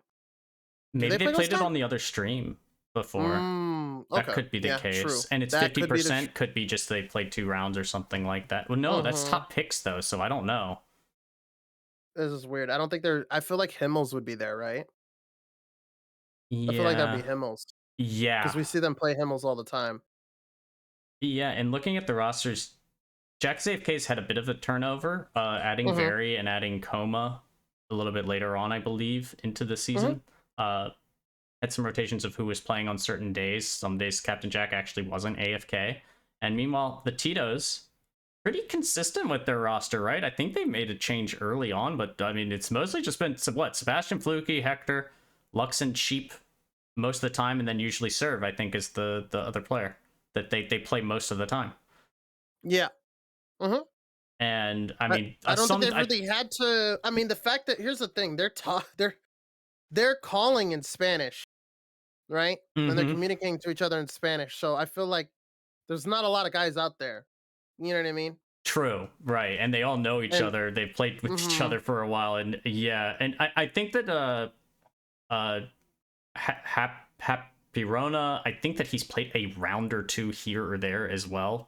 I mean, if he has, but I think it's been just like somebody's disconnecting or lagging or something like that, and he's gone in for a random round in the match. I mean, he hasn't played since like Gold League. Like he hasn't played in like 4 years. So okay, I'd have to check the site to see, because it's Drogon. It's Drogon, right? And I think we saw him at the beginning. We did see him at the beginning. I think it was just like they were trying to see like, oh, can you play the game? And he was like, nope. Yeah, he's played in 20% of their battles overall, and I think almost all those were in the first week of matches. Were in the first week of matches, correct. So I think it's one of those things where, I don't know, maybe he's getting on Rusty, maybe he's going to be like their little sneaky player. We don't know. I mean, he's still on the roster, right? It's not taken off. And so that in itself can mean something. And now the current standings we have here, it looks like number 1. Ahead by 2 points over Burbology. We'll have to see what happened with Burbology's match in a little bit here. Tomatitos, though, sitting there at 4th place. It's got to be kind of adjusted as we had the match earlier, because Flair's victory put them up into third place. But if Tomatitos win this, obviously, then they go back to third place. FHS down at 14. I believe it's FHS versus Burbology on the other stream. They should be probably finishing up around about now, depending how long that round goes, and we'll have an update on how that went. Apparently, according to them, it is maybe 2-1 Burbology at the moment on the other stream. It's 2-2. Wait, who are they facing? FHS? Should be FHS, yeah, versus Burbology. That's a really intense match.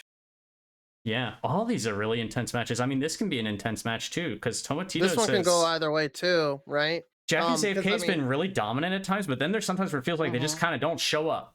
You know, like when they don't show up, they really don't seem to show up. You said there's sometimes, and then you cut off. What did you say? Oh, did I cut off? I said there's sometimes where it feels like JackieSafeK, like when they show up, they show up, but like there's sometimes when they don't show up, they really don't show up. Like there were a couple of matches there where they just looked really bad and it looked like they wanted to get out of there. But if they're there and playing on their game, they are really good. I don't know how else to say it, kind of, without being too. You know what I mean? I swear on God, you cut off again. Like really? After the don't. Yeah, they don't. And then you said something about. Wait, why am I cutting know what off? you're getting at. You're getting at consistency and stuff, right? But yeah, JackieSafeK when they don't show up, they really don't show up. They really like get kind of either tilted or get jarred or just get slaughtered. They're not a lot of 4-3s. Like they just get into bad situation. Actually, the the map picks are there. Smiley, what maps are we going to see here in this match? We are going to see, obviously, Tomatitos pick Ghost Town. That is big for them. That's super big for them. Now, JackieSafeK pick Cliff. That's interesting. We have seen them play Cliff in the past, right? Yes. Aren't they the ones that kind of made the slow meta? They've had games where they've used to see us on top and it's worked really well. Remember somebody brought a 705A? They lost though, right? But then somebody else brought a 705A and they won. It was Burbology. I think Burbology's brought it and lost, and then it was shoot. No, Burbology won 100% because I remember it was December. I remember it was December, and he got on the hill and he started side scraping and gets like a Kronwagen and like an STV or something, and they had just like grown won before that though. Like it was like they should have been losing, but my God. And FHS won, I remember, against JackieSafeK on this map as well, when JackieSafeK like went across in the middle and just they were all there set up and just won the brawl, or maybe it was Flare. I can't recall. But I think Jack is the one. Well, I know Tomatitos isn't bad on Cliff as well, because we've seen Serve do the roundabout on defense and side scrape on the rock and just start bleeding people in the middle. Though that I think that was against like Cat Gem or Angry Apes or something. So I don't know if that's like. I think we saw JackieSafeK play Ghost Town, but I think it went really bad. Like they had that awful timing at the beginning, remember, where they just got like shot crossing like with a CS or a bat chat in the open, and they were just like, and I think it was against FHS as well, where they just didn't do their homework or haven't practiced enough. But Tomatitos we've seen play really well on Ghost Town, and yeah, this could be a big decider in how this goes. We're getting into tank picks here, and it looks like JackieSafeK double VZ right off the bat. Tito's countering with IS4 double VZ and a Super Conqueror. Never mind. Okay, it looks like I just had to refresh really quickly. Yeah, you said it can go either way. Honestly, I think it could go either way as well. I have to give the edge to JackieSafeK, right? Because they've just been at the top pretty consistently with Burbology. They're the statistical pick, right? Is what you would call them. Yes. Because they even when they lose, they don't lose all the way. They still take a point off the enemy team, right? They have yet. I feel like I'm correct in saying they have yet to actually lose, like full on lose. All 3 points gone, and like that, like we were talking about earlier, like that is actually really important, because that means that even when they lose, it was kind of it also. For how would you say this? For people like Wally, that's even worse though, I feel like, right? Because he's even said it on like the League After Dark. He said like, sometimes I just want it to be over, but we still take games off the enemy team, you know? And I know he's just saying that out of frustration, right? Because obviously having 1 point instead of having no points is obviously the better play. But it can be. I could see that.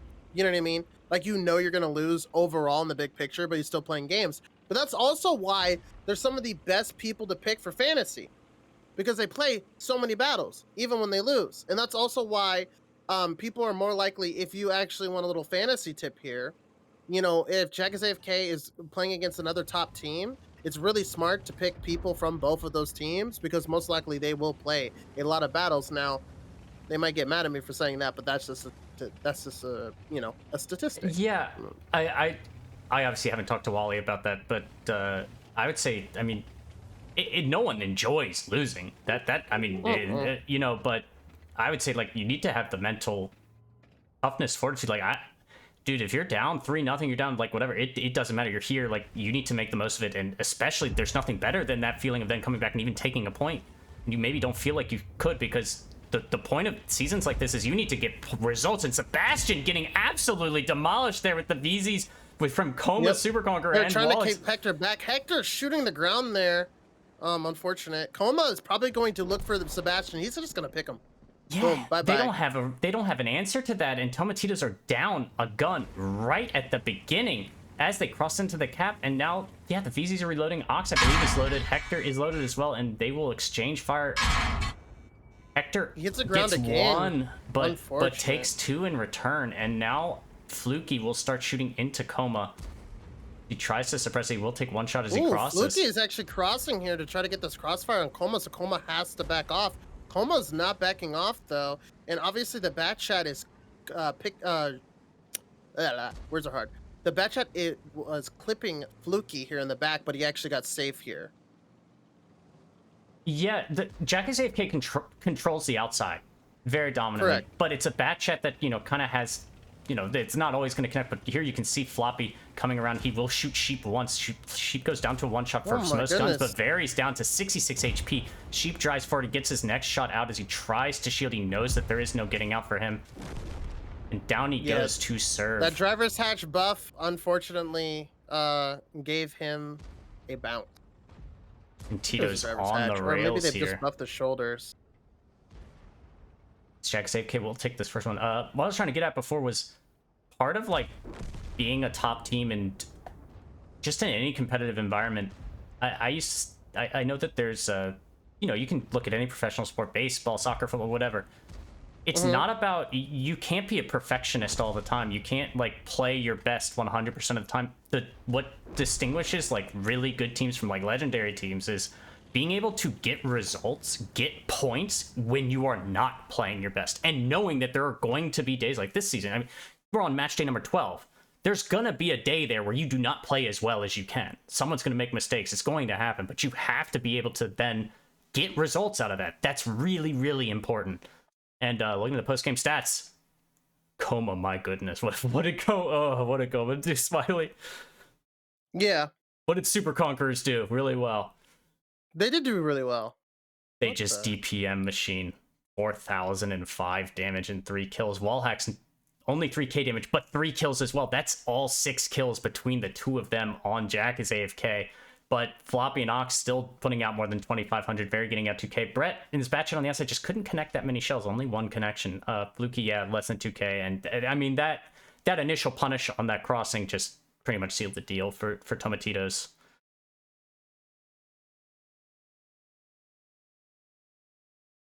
Like, Jack is AFK going up 1-0.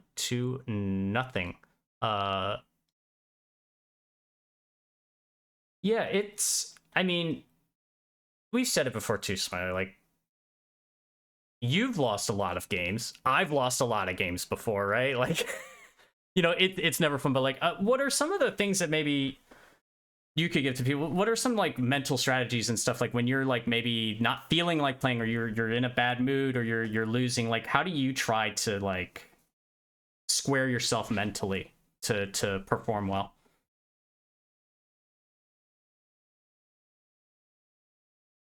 Oops, Smiley? Yeah, I'm here. I was fixing a problem where they couldn't hear you for some reason because my mixer is just being a meme. Oh, okay. Were you able to hear me there? Mm-hmm. Okay. It's all No, I good. was able to hear you, but on the streaming end they weren't, and it was really weird Okay. because you were, the first half you were working, and then it was just like, Huh. yeah. Well, basically, if they hear me now, it's just actually my we've both lost a lot of games before. When you're not and you're playing your best or not in a good mood or just losing. Like, how do you try to, do you use any strategies or mental? There's anything you tell yourself inside to make yourself, not give up? How do you what do you do?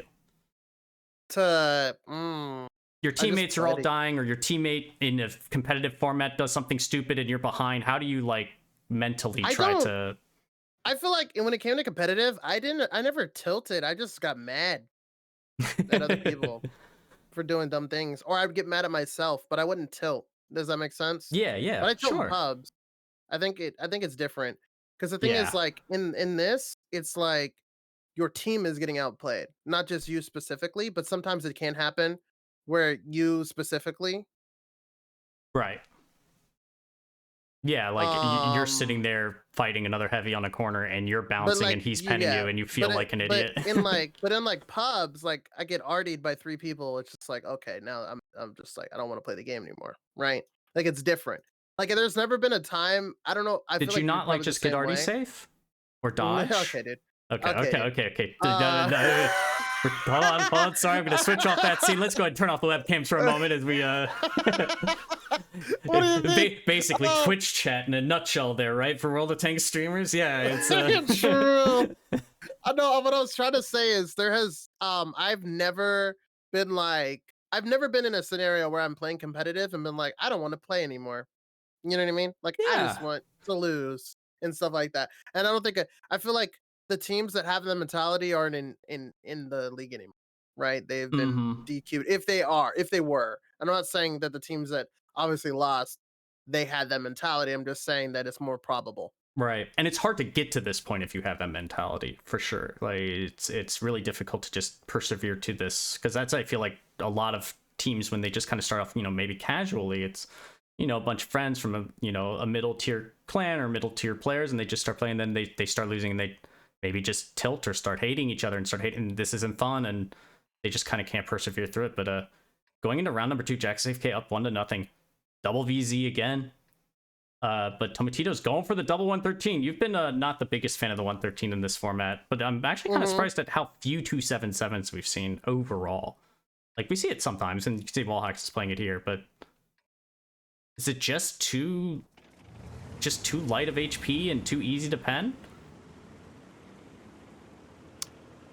Wait, what? What did you just ask? The 277. I feel like we don't see it as often as I thought we may at the beginning of the season. It's because of 5.5 degrees of gun depression, I think, personally. Because it's fast. We saw it sometimes used on Ghost Hunt, even on the outside, as this kind of pseudo super medium. fast. You can get up to 64, 63. I think it's more of a... Go ahead. And when it gets into some of these brawls and you're fighting a super nothing feels worse than fighting a super conqueror when you're in a 277. I feel like it, because you're like a heavy, but you're not able to, you can't really stay with him, and he just kind of, his DPM's too insane and his gun is too powerful. You can see here a pretty interesting initial from JackSafeK. They're going heavy to the north while Tomatitos is going very strong in the mid.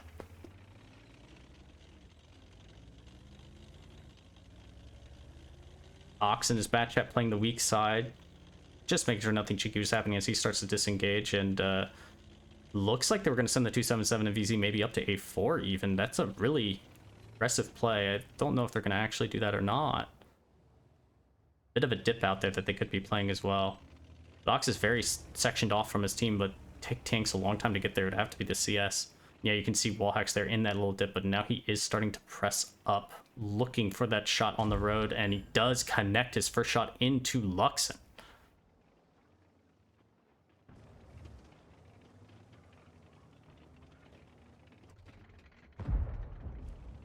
And it looks like we do have reports from the other match.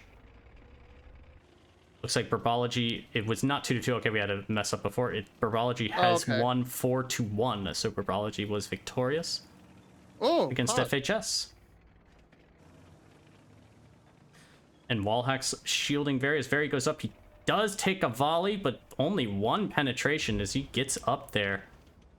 And he will run into a VZ as well. Sheep getting a couple shots in, and I don't think they anticipated Sheep being here. This is an unorthodox play from Tomatitos, and now Wallhacks is trying to get safe as he comes up too, and that spot does not have a lot of real estate for them, and they are both at half health, or less than half health now. Jack is AFK, started cap pressure on this northern cap, which we haven't actually seen happen yet before, and Sheep pens another 2. He takes a shot in return this time, but now he's got to probably back down as they begin their push onto him. He slides on down the rocks. What an interesting way to go down. He didn't take any falling damage there too, which is really cool. And he's going to actually be able to get another clip off and maybe finish these 2 off. Yeah, he just needs to roll well. You can't bounce any. Yeah, Wallhacks is a definite one shot. I mean, he can low roll very, I guess, but yeah. But he can't die for it. I feel like it's coming down to like, because the thing is, if Wally high, ooh, okay, so this is it. This is where he makes the play. But it seems like he may be a second behind me. Oh my goodness, he low rolls Wallhacks by such a massive amount. And now Anthony and Coma are coming in while Serv and Sebastian are considering pushing it. And now they're going to have to do something because Sheep should die here if they're able to push him off. But maybe they have to be careful they can't be shot by the other guns. And yeah, meanwhile, Fluky's fighting on the weak side. Here they come. Serv is now leading the way. Sebastian's taking the first volley. And he bounces onto Anthony. He just needs to drive past them at this point. He was trying to shield as best he could, but they need to definitely kill Coma as quickly as possible. They do get the fire. Serv gets a really good shot there. Getting that fire means that one less shot had to go into him. He goes down, and now Hector is permatracked in the open. Sebastian trying to shield, trying to do what he can to maybe get a bounce here from Anthony, but he doesn't bounce. He connects with Hector, and Hector does die. Tomatitos up about 1,000 HP, but it's a lot of low health guns, and Jack is AFK, have a VZ alive on the outside. Offside. But I think that the VZ being alive on the offside doesn't do them any good, especially if Sebastian picks off this E100 here, which it looks like he is going to be able to. Sebastian has all the HP though. If they let the guys get in, this is actually really interesting. He's actually going. Oh, he gets. Oh my. Serv goes down, and now it's really bad. There's 3.5 minutes, and Sebastian not able to find a pick. He needs to kill one of the VZs immediately, and Very is a one shot, but he is on defense. He can't let the Batchat get to him. Or if he does, he needs to be able to pick him. It looks like he's trying to look for Verwi. There's actually he got lit by the bat maybe there? No, the bat has to That was on the outside. Yeah, so there's like 2 little openings. That play on the outside, that missed shot there, and then that low roll, I think pretty much doomed Tomatitos from, like, I think they were in a dominant position to, the RNG did not go well.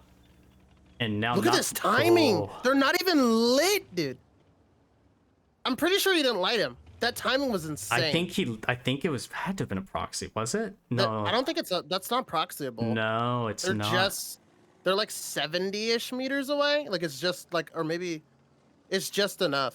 Oh, and there's Ox. Ooh. Sebastian can land a snap here onto Ox. That would be huge, and that is huge. Sebastian, now that was what he needed. He really needed that. He can die to a clip potential here, but he knows one of them is on the cap. He doesn't know which one. He knows that one of the VZs is a one shot and one of them is a 2-shot.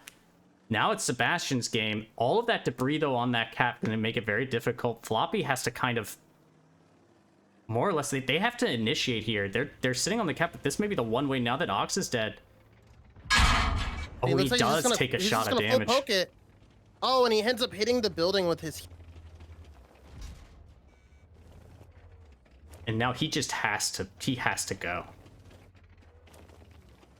But he doesn't know where the other one is, but I felt like he just had to go there. And he had to just drive forward because he has to kill this VZ and not get no. If he gets clipped by the other, he doesn't have the DPM to get 3 out. No, he can play for time, dude. They can't. Oh yeah, there's a minute and a half. That's true. And he's switching to HE now. He's actually playing it really well. If he resets, like he literally can play for time here. And here's Very. He knows the other one's one shot. If he high rolls, he wins. Oh, he can't kill him. Like it literally, I think the max is like. No, he's fine. He's fine. He just has to go forward. Oh, if he rams, they might die. Oh, okay. Yeah, he loses this. Oh my goodness. was a back and forth. There was not a very good clutch play there from Tomatitos, but it was awkward. Picking Ox was huge. If Bastion would have killed Verui, that would have been so interesting. Because most likely, judging by, I mean, Sebastian's a really good player. Like, he most likely would have played off the body, right? And then it would have been just like weird, like poke fight at the last end. That was a really intense game, a very intense game. And the saddest part about it is, I mean, you could always argue, just from what we saw, Sheep's RNG lost that game for him. It really did. But I mean, there was probably so much that went on. For all we know, Ox bounced 4 shots that would have killed, like, Surf sooner and stuff like that. Like, we have no idea. You know what I mean? And RNG is always a factor. It's just a part of playing World of Tanks. But that was such an intense game there. Yeah, that was a very tense ending, and I don't want to put anything on Sebastian either, because it's when situations like that arise, chances are it wasn't something didn't go according to plan, and it's just that's the guy that happens to be left alive. Right. Also, apparently, correction, we were wrong. It was not Burbology that won. It was FHS that beat Burbology 4-1. Interesting. Ooh, wow. wow. Okay. I think FHS beat them the first round too. So yeah. So FHS loses to Team Flare and beats Burbology. Okay. Sorry about that confusion earlier, guys. So yeah, and Jack AFK now up 2-0 in this round, but I am just I have to go back and see what happened on that 0 line. It was my brain broken. Yeah, now we're going to Cliff. And that was a different team. Tomatitos have been very good on Ghost Town, but not able to get a single round there is unfortunate for them. But did they pick Cliff, or did I think they picked Cliff, and I think Jack AFK picked Ghost Town. No, Tomatitos picked Ghost Town. They picked Ghost Town. Okay. Yeah, and Jack AFK picked Cliff, and then the third map was my brain. Is that initial from like the initial engagement on that 0 line went so well for Tomatitos, and then they just, I mean, yeah, that low roll, yeah, that bounce, all that stuff happened, right. But then it's hard to say exactly if they could have done that brawl with the Super Conquerors and E100s a little bit better. But going to Cliff, we're going to see much faster tanks, some fast heavy CSs, probably bat jets, things like that. The third map is Himmels. It's Ghost Town, Cliff, Himmels. Yeah. Yes, and Ghost then Town, Cliff, Sand Himmels. River is Tiebreaker. Correct. Yeah. And so,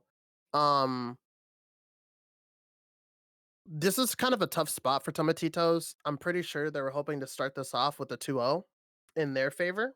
Mm-hmm. And now it's a 2-0 in the opposing team's favor, and now they're playing the map that they picked. And I feel like, when you pick a map, you're very confident in it. And those were not one-sided matches. Those were very close matches, especially that last one. So it's not that, they aren't familiar with Ghost Town. It's just that Jack AFK is literally just showing everybody that, like, Jack may have went AFK, but their team is stacked and they're ready to play. I think they just got tired of overtime losses. You know what I mean? They're just tired, and they just, like, Wally's just like, let's just 4-0 them and get this over with. You're right though. Tomatitos, I mean, even if they couldn't be up 2-0, they didn't expect to be down 2-0. You never expect to be down 2-0 on your map, and then that's a really rough thing to come back from. But if anyone can do it, Tomatitos can absolutely do it. They've surprised us before, but Jack's AFK are typically pretty confident on Cliff. I feel like we haven't seen a reverse sweep in this league so far, though. Ox bringing his TVP to the middle. Thought he was going to go for those initial shots, but it looks like he's just going to back off now. He doesn't want to take if he stays there too long, those 277s come in and they can farm him really quickly. Looks like look at that intuition level. It's only 5.6 for a heat to APCR clip. That's actually insane. Wow. I feel like that's actually really cool. Fluky getting a cheeky shot onto Ox as he climbs while driving up. Yeah, while he climbs up. Hector taking a lot of damage here. I don't really know by who. It looks like maybe both the 277s got shots into him or something.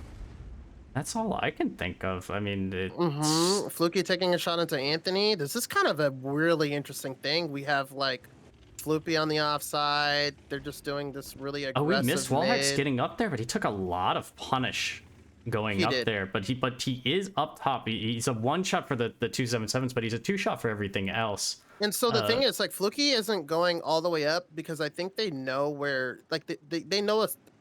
Floppy he might have gotten lit. If he got lit, they know that Floppy will be able to get a shot into Fluky and also Anthony. And like, if Anthony like permas, like Anthony could just perma him, and then Floopy could just kill him. You know what I mean? So it's kind of one of those things where it's just not worth it.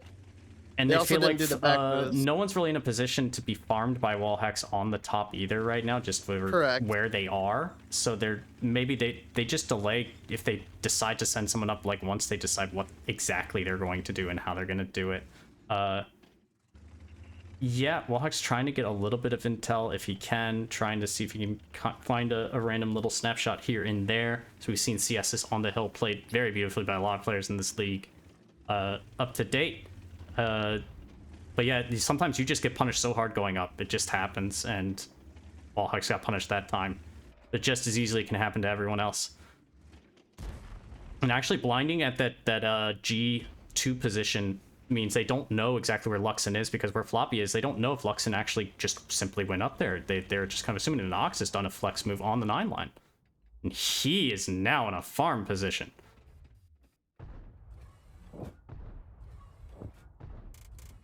He dumps his clip, and I think he went 3 for 4.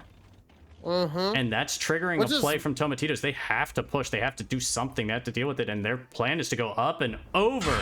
And now Luxon looking for shots. They do pick off Coma first, and now trying to focus Very and Anthony, the Kron and the 277. Service down to a one-shot. Luxon's not going to get any more out, or maybe he will. He will get 1 into Floppy, and then he's starting to back off. Gets 2 into Floppy, and now Tomatitos up HP just barely, but it might as well be even as Ox has arrived to try to clean up some guns, and he does successfully. I'm HP pretty sure again, Tomatitos even. loses this, yeah. Because Wallhex is still on top. And it's also because the CS63 can literally just keep on putting out damage against Sheep, or he could have chased the bad chat and most likely killed him, right? Yeah, and now Sheep is as they going group forward. up here, obviously Wally is probably gonna come down the hill. Wally can cover the bad chat. Ooh, Sheep going out wide. Maybe a bit of a mistake there. He had to maybe stop and turn around because Luxon had that other angle. And Ox is down to one shot. Lux picks it up. Yeah, if Sheep would have actually covered Sebastian there, that probably would have been the play, because Luxon would have been able to pick the outside guy who was at their CS, right? That was playing out. Yeah, I think that absolutely would have. I think that actually would have been a Tomatitos win, or at least it could have been. But what they did, yeah, and credit to the 277, like that was a heads up play to just make that move, and it was the correct one. Was it Coma? Where's Coma in the VZ? I think it was Coma. Coma for what? Made the right play in the 277, or was it Very? Well, both play. The 277 to get safe to the other angle. To safe, right? Yeah. I think it was Coma. I think Very was in the VZ. Could be wrong. No, they both were in 277s. Oh, okay. Oh, okay. All right, yeah. That's why you're whoever getting it was, whichever one of you you two it was the right play. Good job. Right. You can see Wallhacks up here in the bush, just staring right there. Okay, we're good. I don't know what to say about that. Yeah, and it looks like the thing is, it's still really close. I mean, there's still a chance from Luxon, but let's be real, it's Jack AFK's game. There has to be some spectacular thing. All they have to do is be able to hit him just one more time. Now he could put a pull a Nova and he's lining up with a blind, and he misses. He actually shoots the dirt. If Wallhacks was still there, is he? It would have to be a very high roll, but he could have done it. And that's the type of risk I think you have to take when you're in this situation. And down he goes. And now down he goes. Yep. Yeah, it does sound like you may be like a couple seconds behind me tonight, as opposed to last week when I was a couple seconds behind you. We're just trading, dude. Yeah, we'll go back on Friday. I'll be back to a couple seconds behind you. So I'll try to adjust some of the commentary for that, so hopefully it doesn't ruin it for those watching on your stream. It just happens, guys, sometimes with the feed. You can see here Floppy doing almost 4k damage, though, in that game with 3 kills. Ox and his TVP doing 3k and doing very important 3k damage. Coma getting out 2k. Anthony getting out 2 kills in 1800. Wallhack's getting out 1600 from the top, even though he had to go down to pretty much a one-shot just for taking the position. But that position itself really... again, it's a price you have to pay. He hopes that he doesn't take that much damage for getting up there, but you know, he puts his team in a position to win to do it. So it's really important. Luxon getting out almost 3k in his bat chat, Fluky 2300, Sheep 2200, and in the end it was only a couple of shots difference. It was still somewhat close, but Cliff games typically are. If any map, it's hard to really... It's really hard to shut out your opponent on Cliff. It's really hard to win a 6-0 on Cliff. That's very unusual. In the end, you kind of have to be in positions where you get shot at. I mean, like Cliff is always a brawl. It's very rare that like another team just gets like 3 free picks, right? Or even a pick. I feel like if you get a pick, like a pick and a half on Cliff, like it's almost impossible to throw, right? I think the only time we have seen it, I think one match in this entire season so far, where like the 705A ended up doing like close to 5k that allowed them to actually pick up the game, because I think it was like Kenway. He was like close to one shot playing off of December while he had like 4700 HP, and they like won the game. But that is so rare. It's literally so only rare. one game I can recall, and it's it was why like I remember it. Their opposing team had to make mistakes in order for them to have that chance, but they didn't give up, and they showed like, hey, make them actually do it. We can still punish them. They don't look like they're doing it right. We can still win. And yeah, that was insane, that game. That was early too, wasn't it? That was like the second week or something. That was really early. But Jack and AFK have guaranteed a result. They've guaranteed a draw or a tiebreaker at minimum. They're guaranteed a point. But that isn't what they're gonna. They want a 4-0 here. And by the looks of things, they may be on their way to it if we get into the tank picks. To be honest with you, how many people have I think besides FHS and maybe Burbo, nobody else has beat them on Himmels, and that's their next map they play. Yeah. Jack is AFK. That's a really safe last map. Like if things go poorly, or it's like, we got 2 rounds on Himmels, we're in the driver's seat. Double Kronwagen from Jack is AFK. And double bat, double CS. Double CS I feel like is pretty standard on this map. And it's rare to not see at least one bat chat, I think, but you can see Tito's opting for none, doing double CS, double 277, 1 Kron, 1 VZ. VZ's fast enough to kind of hang, it can hang. It's just, I don't know. I like it. It's just difficult to figure out what exactly you want to do. The Kron to play that high ground on the lighthouse is really important, but and the VZ brings a little bit more HP.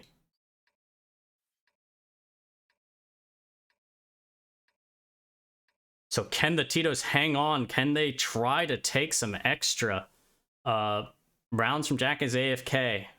Or is Jack is AFK just going to try to shut him out and give us our second 4-0 of the evening? We'll see here as they get ready to begin.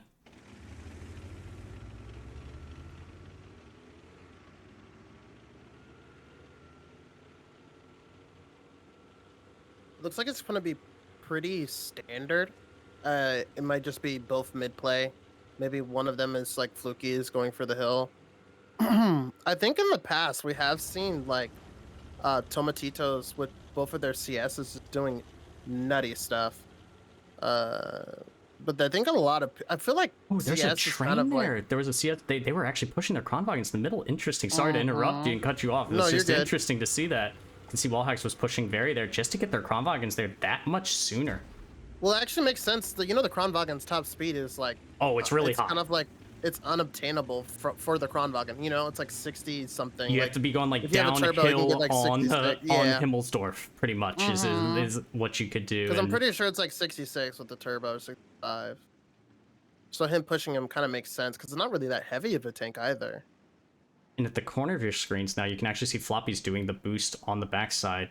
It looks like he's almost up. He's got one more leg to do. And Sheep going for some snaps there in his VZ.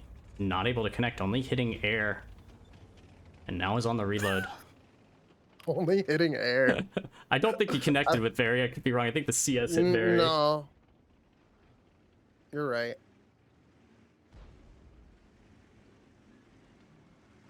Sheep has to play careful here because I think one of the bats is looking for booty shots. Yeah, you can see Ox and Coma there. Ox has taken a hit, but I think he did a shot of damage as well. This is one of the issues with the bat chat. Not that, you know, they shouldn't bring a bat chat, but you sit staring at Fluky right here, and you're a bat chat, and you're like, I just can't take the shot, right? Like, but if you're in a CS or something like that, it's like, yeah, you roll those dice every single time. But, you know, we may see the bat chats do some, but it's also kind of a bait. They can play this slow. They are down HP, but they also have, you know, more autoloaders, and they map control, right? The worst thing that can happen to them is, and it's not as worse as what they did to Tomatitos. And basically the trigger would be is if one of the 277s left and then side scraped and started farming like Anthony, right?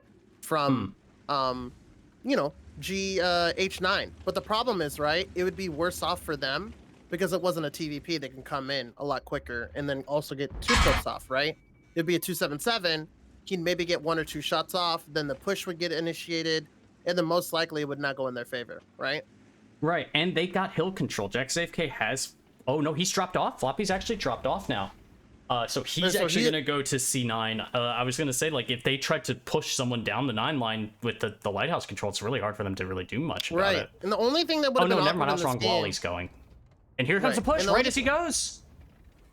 Sorry, you're a couple seconds behind. No, you're good. Sebastian's going, Service going. Ox is dumping his clip. He's making most of them count. Vary's down to 2-shot. But this is actually awful timing for JacksAFK. Tomatitos is going at the best possible moment for this push to work. But they still haven't killed anything. Oh my god, Hector, what are you doing? Oh, Hector taking so much backshot clip gosh, here. He just not a good play. Not good from Hector at all. And now Serve goes down, but so does Coma in return. And JacksAFK is up now. The HP is about tight, but they're up a gun and they're up in positions because they have the donut and they have up top. Floppy's going to be free farming this whole time. And Barry is still alive. It's a 1-shot Kron. He's looking to get more damage out, but Floppy's just farming. Yep. Maximum DPM. He's just shooting anything and everything as JacksAFK start to muster up, try to come a little closer. So many 1-shots. No, I thought Hector was gonna come out of that position and then start shooting the bats in the back so that they couldn't get their full clips off. And now the guns are actually dying, and now JacksAFK is in a bit of a precarious spot. Fluky has all of the HP up here, but as they start to get out wide, they're going to start being able to punch him because he's caught in an awkward spot. Floppy. Ox needs to get there soon. Oh, I'm it's sorry. So confusing, I know. No, you're good. There's it's too Floppy. many of them. And down goes Floppy, and now it's just Ox, and Tomatitos have 1,600 HP. Ox can potentially pull it out, but it's going to be hard. You can see now he is out of shells. He is going to have to force his clip, and he has everyone is at least a 2-shot to him unless he high rolls Sebastian. Holy... And he is a 2-shot to all of them, and JacksAFK is on attack. So maybe not the 4-0 result that JacksAFK were hoping for, but you can see it still was close. And that push went, like, that was the perfect time for Tomatitos, and it still came out really close. There were that mistake. You saw the mistake on the 5. Like, tell me, like, what was going through his head? With that CS. Who, Hector's? Yeah. I don't know. I feel like it was more of a call. Like, you know, he was just like yelling, you need you in, you need you in. And like, he didn't really get a chance to actually, because the thing is, like, this wouldn't have even been close, right? I feel like if he just sits at like E3 and his team calls out how many times the bat chats shoot, right? Right. Because, you know, it's one of those things where like the bat chats are going to clip, right? Mm-hmm. So let the CS, either he needs to come in at a different angle, you know what I mean?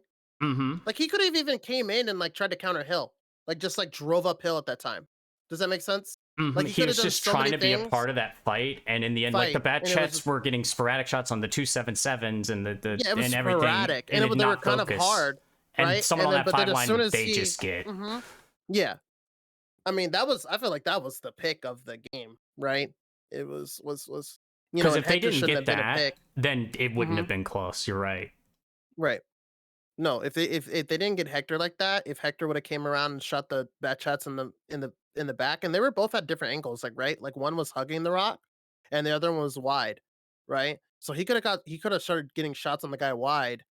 Um, then once they clip, I mean, it was just GG. He could have picked up 2 kills there and like rammed one of the bats. Yeah, and Floppy got out 3k damage from up top. Fluky got out 3,700, and that's where I've been having issues. Did I call him Floopy at one point? You called him Fluky, like the other. Oh, Yeah. okay. Yeah, it's Yeah. and Anthony getting out 2,300. It shows you too, Jack is AFK. While they were, this just can happen to any strat, to any individual game. Like the enemy can just push at the work, like when you're caught in rotation, and it just can happen. But despite that, they put up such a tenacious, very good defense. Like they were not giving in. They were trying to still win it, even though they were just caught on the wrong foot. And that's commendable right there, because they didn't just say, oh, we were caught in rotation, we just lose, hands up. Like they played as well as they could, and that's the only reason why that was close, because they were in like strategically they were in an awful spot at that moment, but they had to be, because they're on attack, they have to eventually move around. And Correct. yeah, we're going to see Himmelsdorf though, and you pointed out before, there couldn't be a better map probably. If you were to ask any Jack is AFK player right now, this would be the perfect map. True. I think it's one of those things though where we've seen time and time again. Like I think this is what I'm talking about. Like where like Wally's like, I just want to 4-0 people, get it over with. I don't want to lose games, and it makes sense. It just happened. To be honest with you, 2 bats, kind of weird. If one of those bats was a CS, I don't know. Well, they already brought 2 CSs, so it'd have to be something else. Oh, true. So in order for them to push the Crons, in order for them to push the Crons, they would need another tank. They went really light, and I feel like that was ultimately the problem, right? Is how light they went. Because I think it was just the Cron. And what was the other? Was it a VZ? It was 277. I think it was 222. It was 2 Crons, 2 CSs, and 2 bats. Oh wow.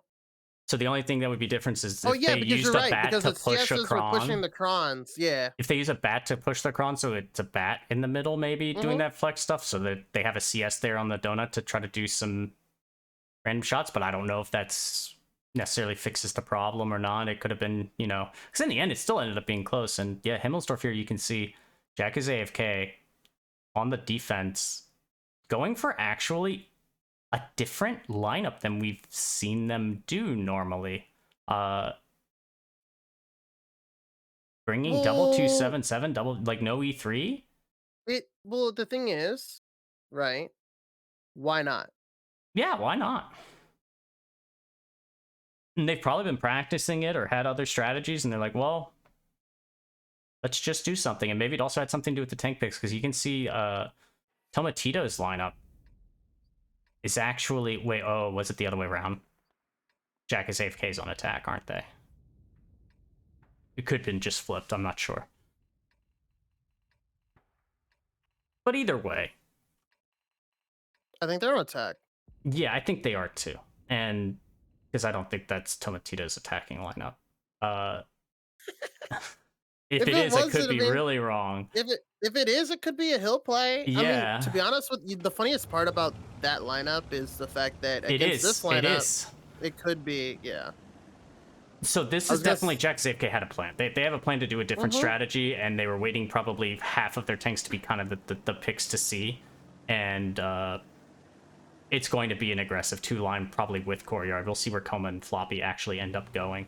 Floppy is cutting in now, and he may just go to G4. Oh no, he's taking this route up the 5-line, I see, so that they're a little bit closer when they come in, so that hopefully they don't take as much punish, because teams haven't been going to K5, they've been going up the 8-line first, and to that window.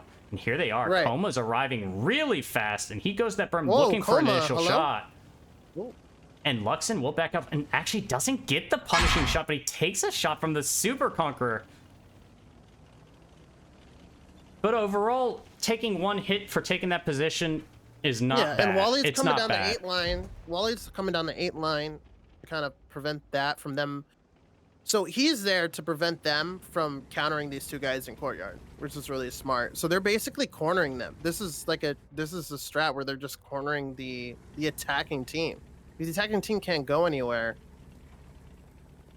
And they have to figure out where they're going to try to push. Sheep is actually trying to protect the Super Conqueror there from the IS-7 and VZ. It's actually a really thin angle that the IS-7 has on that diagonal road. It's very effective, and you're right. They're pinned in here, and their only other routes of attack are honestly if they can cut over and go up the 5 line, because it looks like there is a brawl going there between Luxon and Coma. And Coma, did he get shot by Floppy? I think he got shot by.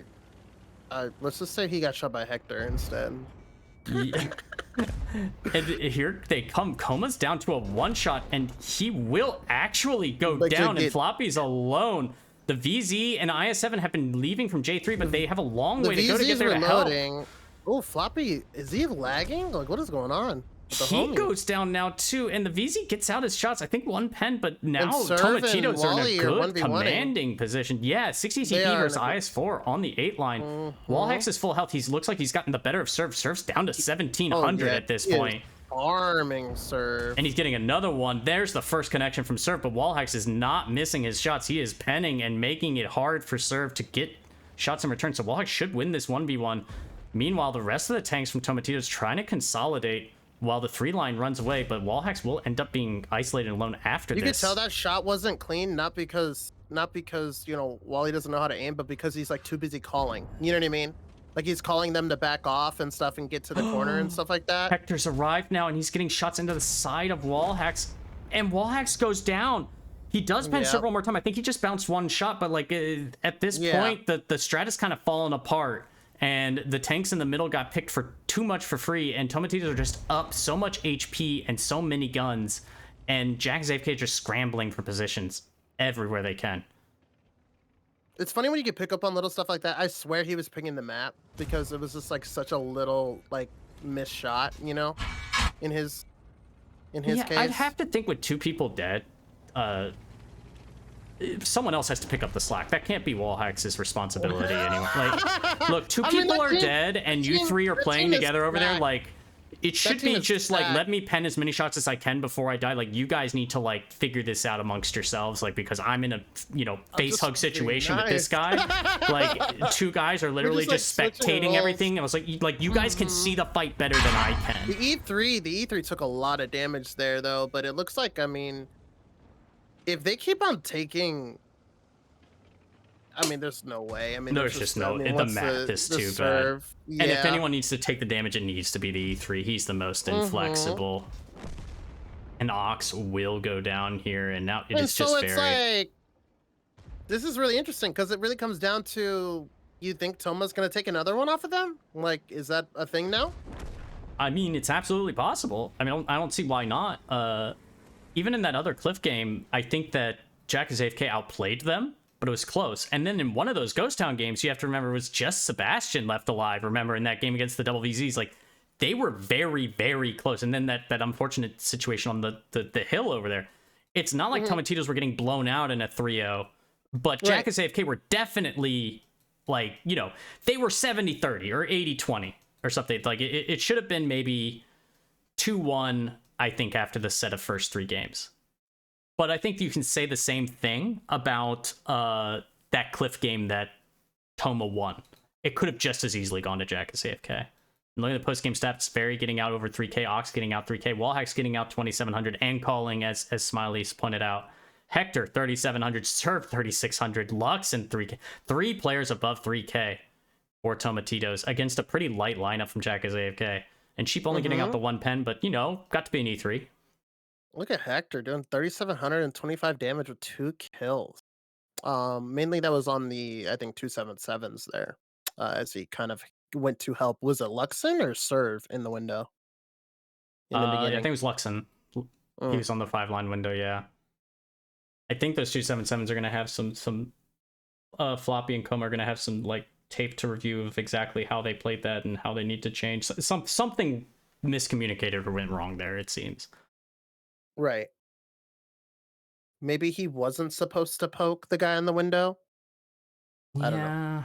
But even if he was at the beginning, that seems fine. But like afterwards, I don't know.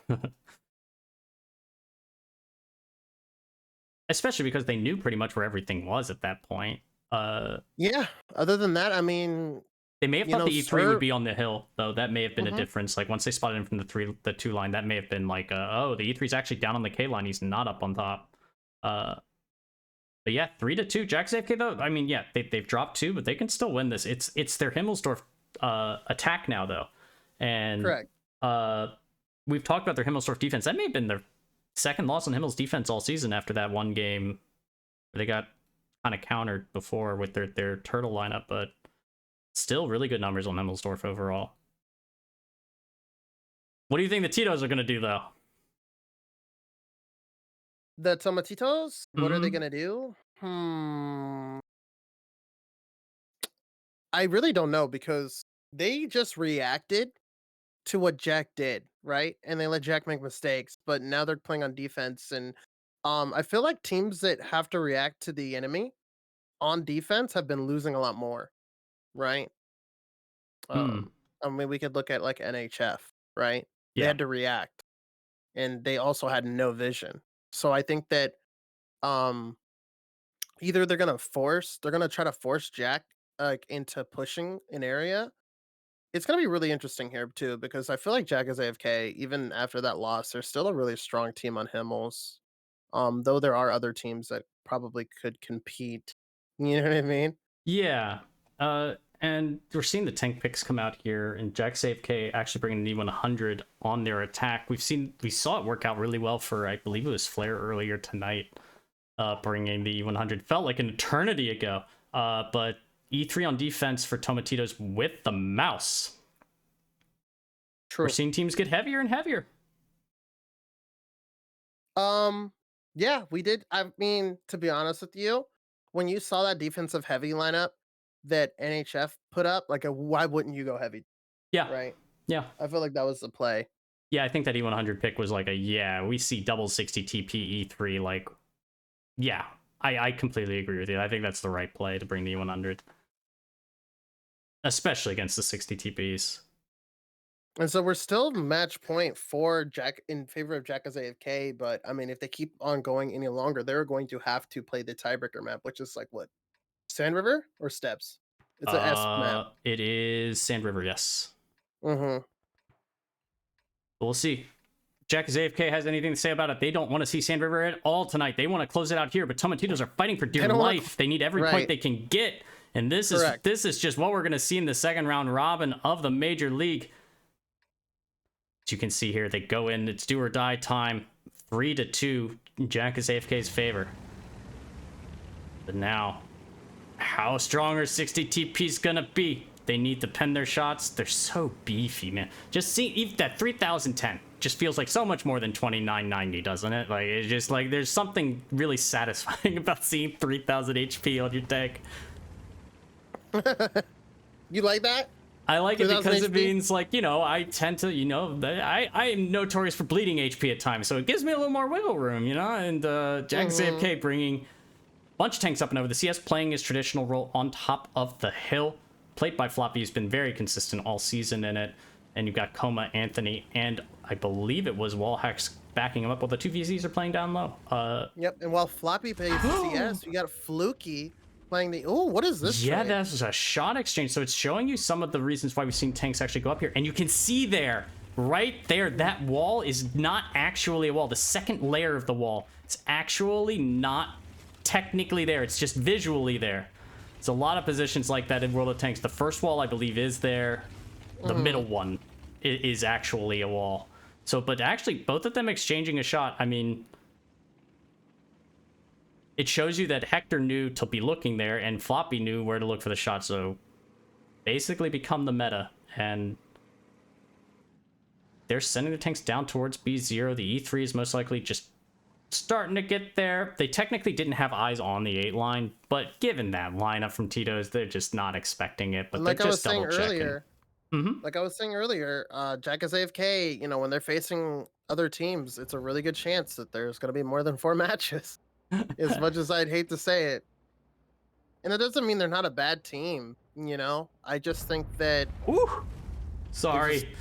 Oh, what the heck? How did he end that? I saw it as mantlet, and yeah, that was a mantlet shot for me too. That's I was like the talking thing while they were about aiming at each other, but I 376 thought they were both. APCR. I thought they were both.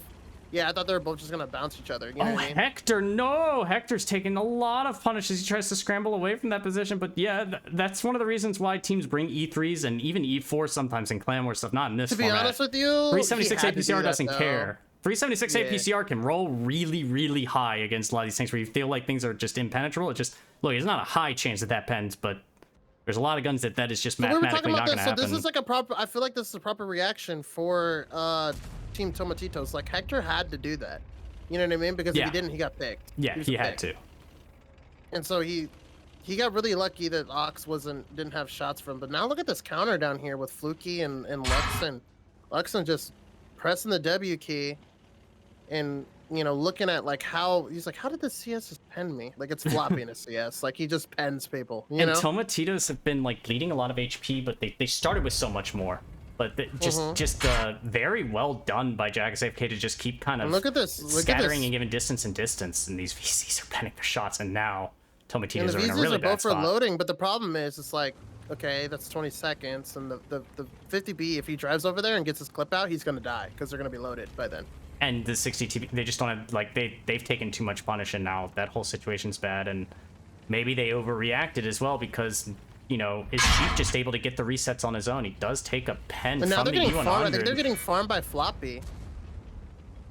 Is what it looks like. They're getting farmed by Floppy from the hill, and now he's coming down. They're gonna pick the 50B and the 60 TP, and now they're even making a push into north here.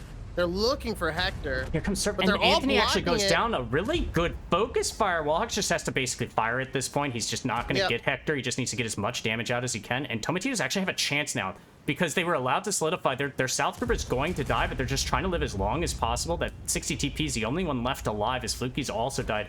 And they're trying to finish Wallhawk. Wallhawk gets another shot in a Serp. He's living as long as he can. He's getting his gun, his DPM out. And Luxon will die here in just a moment to Floppy.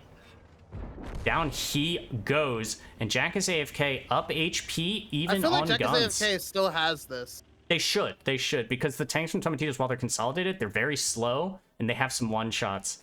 And now the hesitation from Serp, this is maybe the issue. They kind of probably can't have it hesitate here. Like, he had to probably go and take the punish and just get up behind and force the rest of the tanks to come in, and now he's waited long enough. He may take extra punish.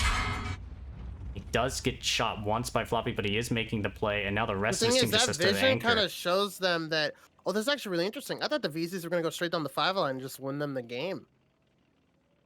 I think they were just concerned that Coma was going to get pushed immediately. Yeah, I think what they're going to do here is just, like, get to the E3, and they're going to have, the E3 is probably going to push here soon and cut in. They might just... It's actually interesting. Even if the 60 TP goes for Coma, Ox can be staring too. Oh, they're just gonna have Coma turn around. And he does. And they do exchange a shot there, but maybe that's better for Tito's to actually go 1-for-1 there. Oh my God, and Coma goes down to Sebastian here. because he just went forward. Those VZs, yeah, that position didn't end up. And Sheep is showing up now on the A-line. He's gonna be hold down. He's gonna get a shot off here, I think, before they get away. Did you see that? Coma had like almost 600 HP. I think he HE'd him in the mouse to get the kill shot. No way. Yeah, he had like 580. Unless I'm just high rolled, because it's what, 530? It's a 490. It's a 490 gun. No, I thought it got buffed with the E100 buff. Was it not? No, it didn't get the E100 buff. Oh, okay. Yeah, they're classified as different guns. Could have been HE or could have been just a really high roll. And now Floppy here doing work.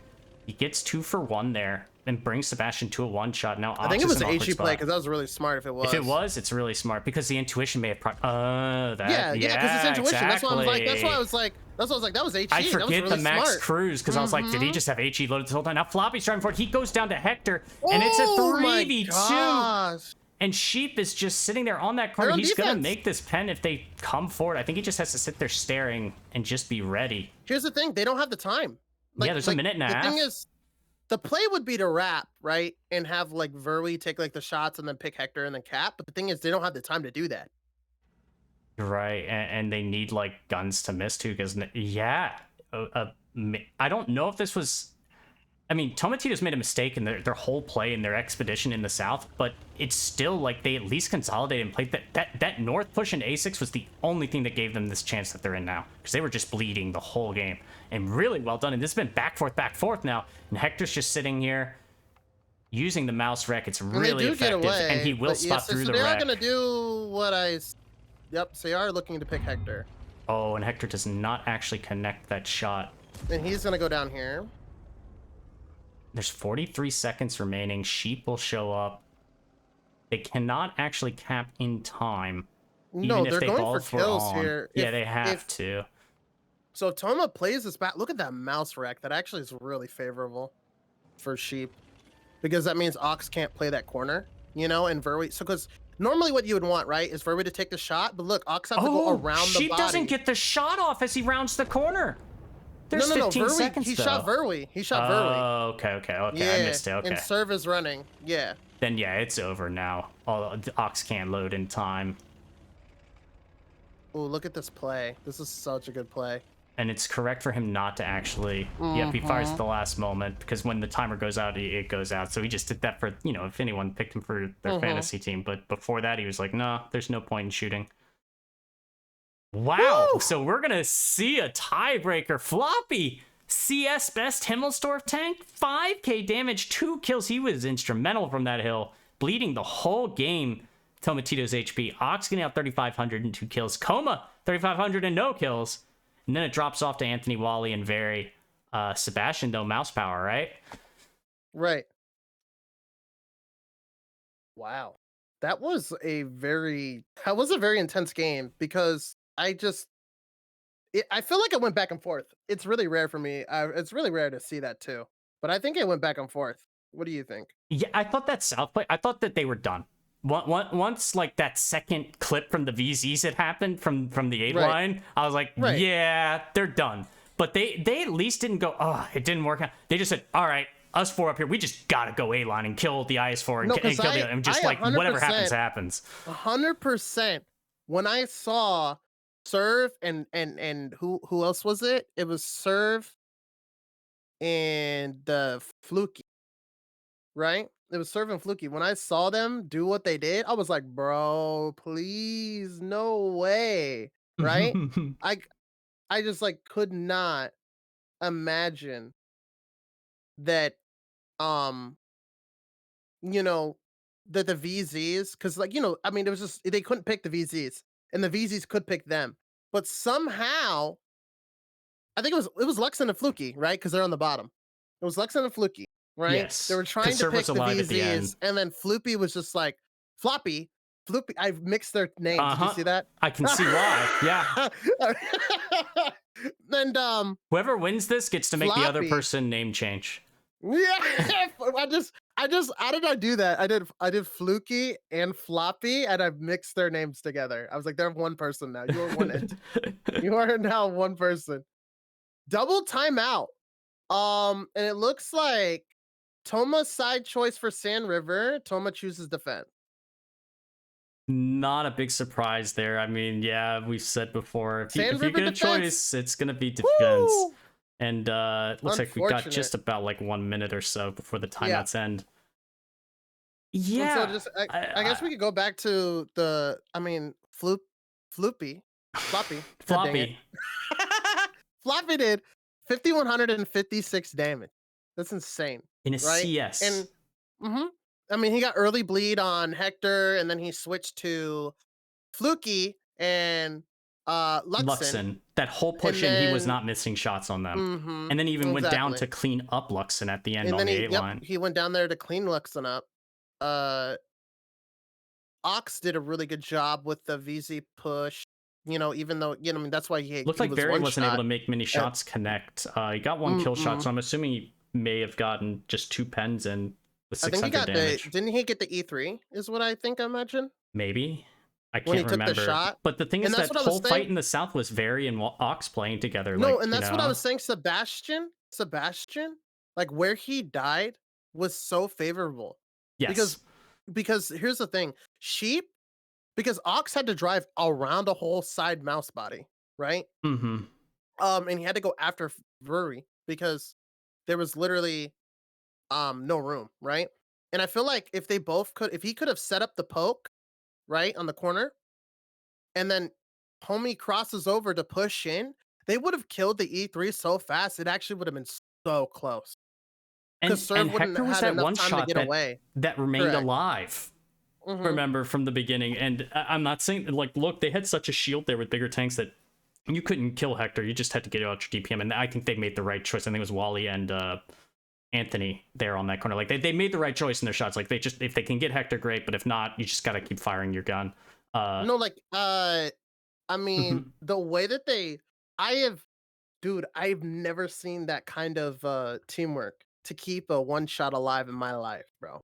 And the That was heads up play impressive. afterwards with the Rex and stuff, that shows you, like, once that happens, strats are out the window, and it's That was people audibling. crazy. Because if, It was let's just say literally- it the was literally callers on the other everybody- side, they don't Right, know where the everybody mouse just let rec it- is. They just right. say, I'm going to do this now. I've got eyes on this. And, like, you just say, okay, he's got eyes on 5 line, and I'm safe. Like, and you just have to trust him because you're like, oh, the Rec's here. Like, no one can account for that before the match starts. Towards the end there, it was literally just like play the game. Please just play the game. Please. Pin your shots. Right?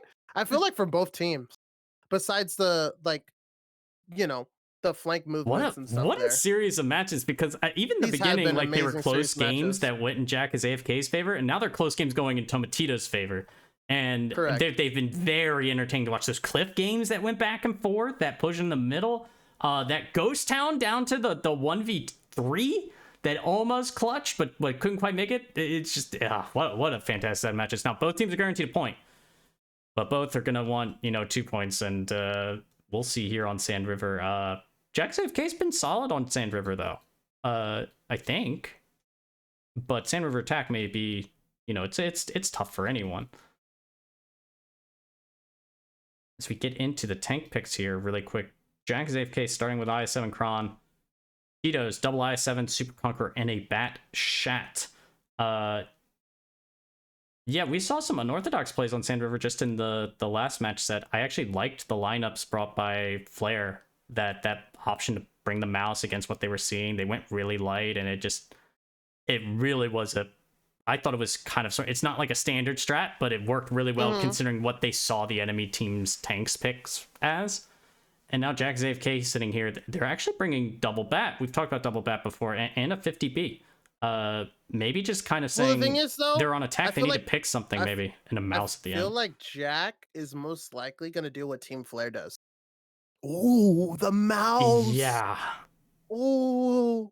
Sebastian is SA Dodoma. Changed my mind. Maybe maybe Tomatitos and Flare were practicing each other because the Maybe T100 they mouse were is watching. oh That's yeah, crazy. maybe. T100 look at that lineup. It's like almost the same, except for like I think they had a Kron instead of 2i7, right? And oh, looks like we may have had a little error there at the last second. Oh. Hopefully it I was was- what we it- said. No, don't make it a CDR words. It was I those know, things, right? Okay, it was. It still is. It was. Yeah. Woo, let's go. Anthony's in an STB. Yeah, I think it was pretty similar, and it looks like they're going for the same. Right. I think that Flare had a better comp overall against what they were facing because you just have, Wallhex is in a 277, Anthony's in an STB. Like, these things can pen a mouse and kind of kill it efficiently, but, we'll see. Yikes. I mean, it's still double bat on the Wii side. Like, Tomatitos can't really have a monopoly on moving around because it's a bat chat and a T100 against double bat and then potentially even an STB running around.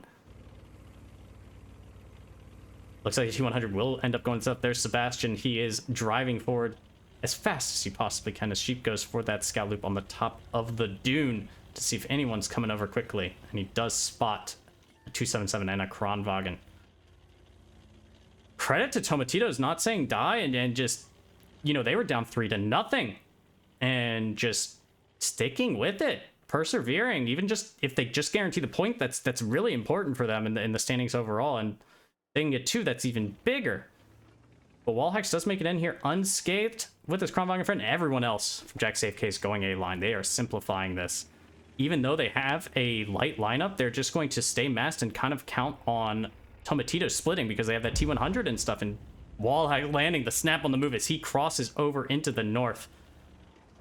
And honestly, Tomatitos look a little bit out of position.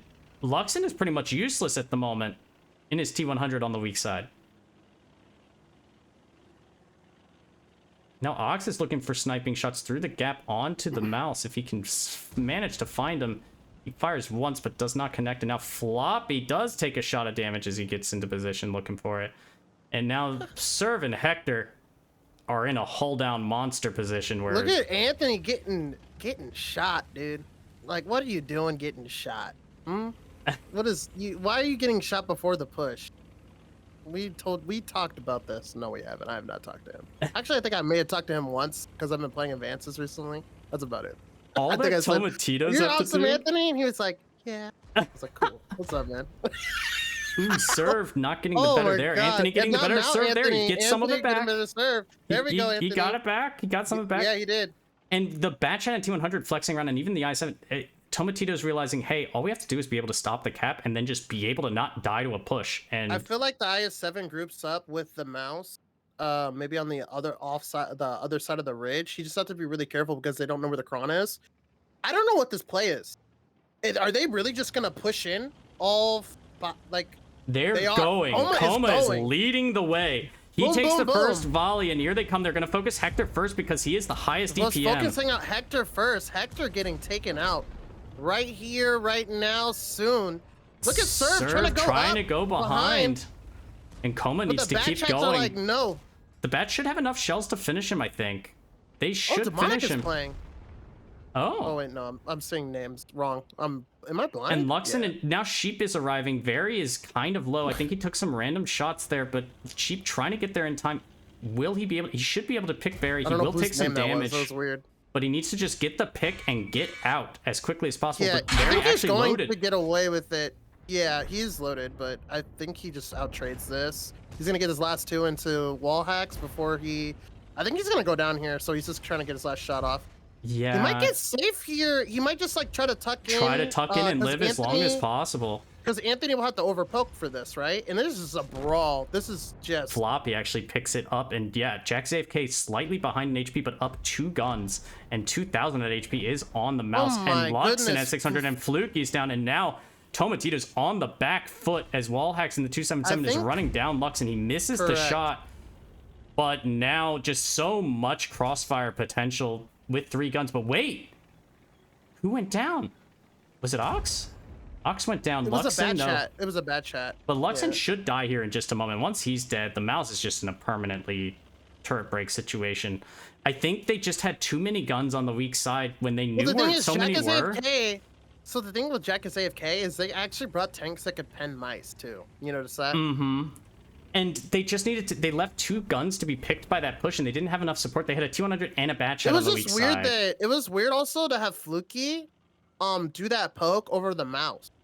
Like I would like rather have the mouse go over and take all those shots. Yes. Than Fluky. Yes. In the IS7, because if Fluky didn't go down there, he could have like been farming Wally, right? While Wally was trying to fight the T100, then him and the T100 could have beat that. And so now it's really just Bastion gets picked up here, and Jack is AFK gets another. They had a 5-on-2 brawl on the 0 line, and that was just too much. I think this was a first. This is our first overtime win. I'm pretty sure. Is it? Because they've had a couple overtimes. I remember they didn't. I think all of their overtime losses they're basically right now in the league they're on top because they basically have never like lost. Remember? They've always It's always been a tiebreaker. So they've always And yeah, I think they just had too many, like they brought a T100 and stuff, and they just had too many guns out of the fight when that push happened that weren't close enough to pounce on anything, to where even the Kronwagen was the one tank that wasn't in that push for Jack is AFK. And he didn't die until well later. That was that Batchat's first clip, and by then, I mean, Jack is AFK's Batchats, I think, had reloaded. That's just how far away the T100 and the Batchat were. Oh my god. We gotta talk about this. How Wally got 5K. Wally got 5K and 2 kills, 135 fantasy points from Wallhacks, showing that, like, you know what, guys, I'm not gonna call this one. I'm just gonna do what you guys were supposed to do in the last couple games, and I did 5K damage. Maybe he was still calling 2, but how many people even pick him with like people like like Brett and Ox on the team. You know what I mean? That's like a sleeper right there. Well, if they did, they would have gotten a lot of points for that round. Anthony, though, still 3K, 77 points. Well, no, they would have got a lot of points for most of the rounds. I mean, if you remember, like he was the IS4. He didn't have like, any really... like I did one shot of damage and died type of games. No. Like even like the IS4 on the A lines, like I still penned my shots. Like I think he had one bounce, but like in general, he was still doing more than 2K damage or something, which is what he needs to do. In his 6-on-6, you just can't have too much of the caller issue of not doing damage. He's only on 23 out of 810 rosters. He's only picked by 2.84% of the people that play fantasy. So that is like a really good pick for those for anybody that picked him this week. Yeah, I'm interested to see what his tally was from all the matches, because I think that Floppy's still going to be ahead, because Floppy just was farming. But yeah, because he got like what 2 5Ks or close to it. He was just doing nutty things. But I think even one of the matches on Cliff, Wally did really good when he got to the hill in the CS. Remember? It may have been that one. Yeah. Yeah, there he is. He's right by Floppy 550. I mean, that's just insanity. But Wallhex is second best with 385. Oh, look at it. Best. 3/10 ahead of Ox Mathis. 3/10. And he's just gonna be like, yeah, Ox was third. Very well done by Wallhex. What was your fantasy lineup for tonight? Oh gosh, what was my fantasy lineup for tonight? Mine was Kenway, I don't think it was very Rider, good. Floppy, Fluky, and Dodo. I picked Very. I picked both. I had Dodo, Muscles, Nova, Very, and Luxon. Wait, you picked who? Muscles, Nova, Very, Luxon, and Dodo. So I picked 2 people from Burbology, and they got 4-1. So I'm assuming they didn't have very good numbers either. Yeah. I put Bloop and Muscles on my I kind of had some last second picks because I hadn't set my team before we were around going live, and I was like, oh, I picked my team. No, I don't want to hear any of that, because I picked my team when you picked your team. Like, you reminded me to pick my team. Don't try that. You can run, but you can't hide. I made some mistakes. I may be dropping a little bit more in the standings. We needed to end the fantasy like a week ago. Then I would have been doing great. But now it's just every week I'm just going down like 2 every day. That's not good. But yeah, that was a long last set of matches. I guess we can see the table here really quick if it's been updated. JackasAFK on top in first with 22 points after that tiebreaker victory, which I'm sure they will be happy about. Getting Burbology in second with 18, Flare in the third with 18, but they're tied for second and third. Tomatitos in fourth with 17, FHS with 14 in fifth, and then No Hard Feelings in a distant sixth right now. As we keep kind of tinkering and updating the scores from today. Actually, because FHS beat Burbology. That's right. So they're tied with Tomatitos. So we have a tie in second place and a tie in fourth place. And those 4 teams are within 1 point. Tomatitos have had 2 tiebreaker losses. Like Jack is AFK. And like that's what I'm saying. Like, they're not. Like, remember we were talking like way earlier in the league. We're like, which 2 teams are the ones to look out for? I think we both agreed Tomatitos and Team Flare, right? Yeah. Because we both agreed that like as the season goes on, that both of those teams are more likely to kind of like start getting to the top of the charts and actually be like maybe because I feel like that's what I think it's top 5. It's anyone's game. Yeah, I really do. I do feel like it. I just think that. The longer the league goes on, I think like Toma and Team Flare are going to be really scary for some of the teams that kind of started out. I guess you could call it like a solidification. Like, some of these teams started out solid from the beginning of the league. Now that is good because all they're doing is they're just getting more experience, and they're still really good at playing with each other. But some of these teams, like I know for a fact, Team Flare, they've talked about it, and even Tomatitos, like they play together, but they haven't played in like this format, like all of them, right together, like the main roster. And as they keep on going, I feel like that's why they have more of the advantage, right? Because they're solidifying, whereas like other teams are already solidified. Now, JackasAFK did have some roster changes, right, recently. Yes. So they are kind of in the first redoing it, and also Burbology the same way. Actually, all of these teams. Except for Tomatitos has picked up somebody, right? Yeah. Because FHS picked up Knight, Team Flare picked up were they the ones that picked up Potato, or was it Burbology? No, they picked up Dodo. Burbology picked up, yeah.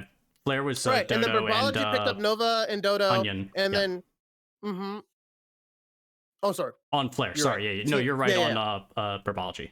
Burbology picked up Potato and Nova. There we go. Yes. Words are hard.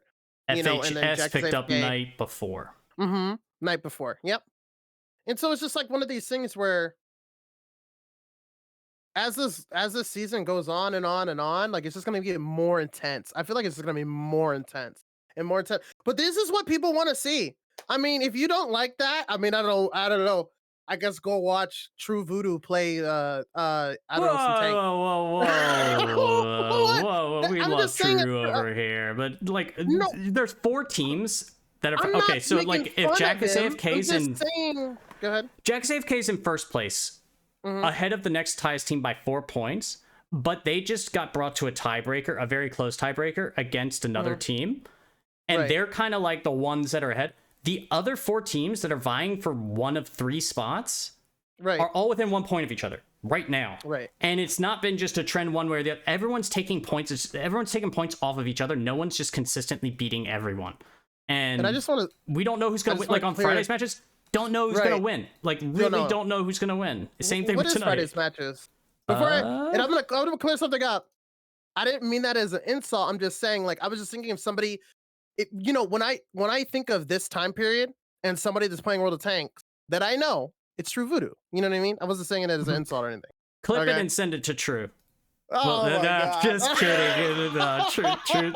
True would probably find it funny, to be honest. No, yeah, here's the problem. Like, they're going to do that. Like, that's the problem. It's like people in their will. You know what I mean? Oh, they're gonna do it. Somebody on the course. team that I made fun of today is 100% gonna clip and shit. Send me the clip, by the way. No, I'm just saying. Because it's the way I said it. It's like out of context, right? It's like an out of context completely. clip. It's like this hard, like 4-second clip with no Yeah, context it's whatsoever. like, if you don't like Community, like go watch True Voodoo, and then True's just probably gonna watch it and be like, he's not wrong. You should come watch it. You know what I mean? Like that's probably his gonna be a reaction or something. You know what I mean? Like what is this I don't know what his action is gonna be. But the thing is, so what?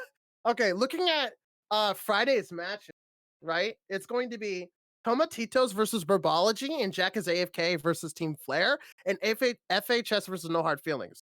So the last one, I mean, considering FHS just beat Burbology, I mean, I think we all know what's gonna happen, right? So No Hard Feelings. But these other two, Tomatitos versus Burbology, Anyone can win. Jack is AFK versus Team Flare. I mean, it's like anybody's game. Jack is AFK versus Team Flare is going to be so intense. But it's also Tomatitos and Burbology. Both of those teams, because here's the thing, right? We're on Wednesday. Who lost? Burbology, Tomatitos, right? And now they're going to be facing each other this Friday. And it's just kind of like, holy crap, because they're both coming up off a loss now, right? And there's And only they're like both, 2 weeks left in the season. Like it's not like Right. there's some long thing in the future. I mean, it's a No. long 2 weeks, but it's just the players have to be playing at this level now. They can't be, oh yeah, in the future. No, like everyone needs to win on Friday if they want to go to the postseason. Is how And they're the thinking thing of is, it. too, it's like every win counts to some of these teams because at the end of this our round robin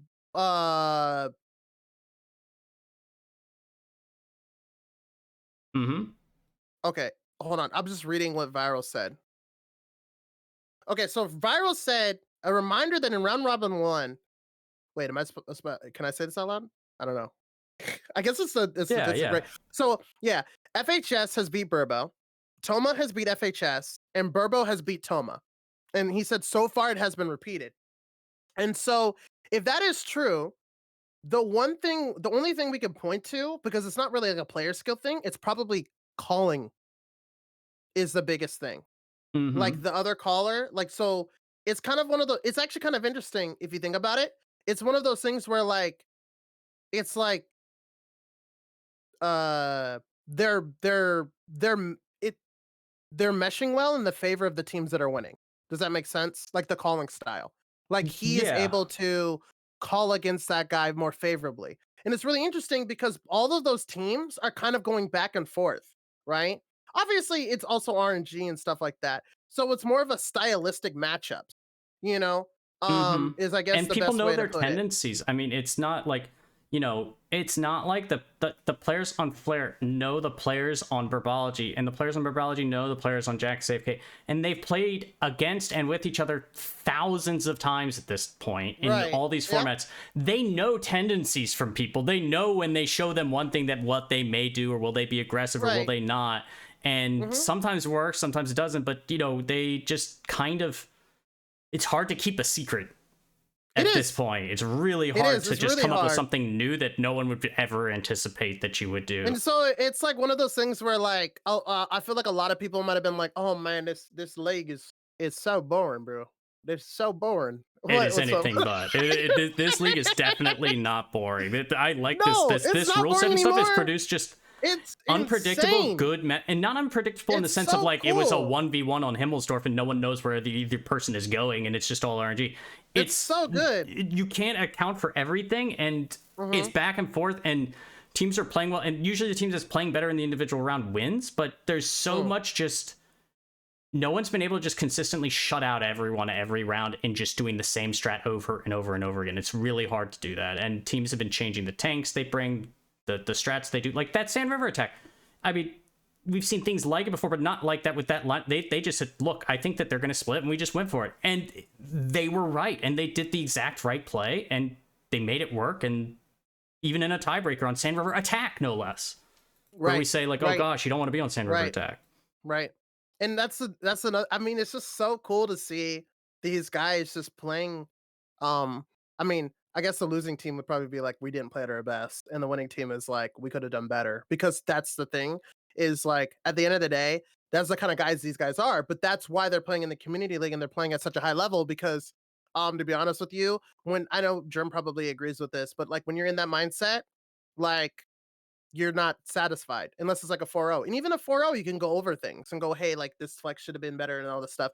It's kind of weird. It's more of like a after everything's said and done, that's when you celebrate, right? Kind of like doing a job, you know? You don't like build half a house and be happy, right? And be like, woo, let's go, half the house. You know what I remember mean? It's kind of like an after thing. We would typically go over things like on my teams, like either the night of, depending on it, or like usually it was like, let's take an hour, everyone go breathe, then let's talk about it so that we're in the right mindset. And then usually Dodo would be like, and I've pulled up strat sketch, but like I'd be like, Dodo, I'm gonna go to the restroom, I'm gonna get a drink, give me a minute. Right. But like even I remember after like winning a season, because we were in such program mode and so much prep going into the finals, it was like we won.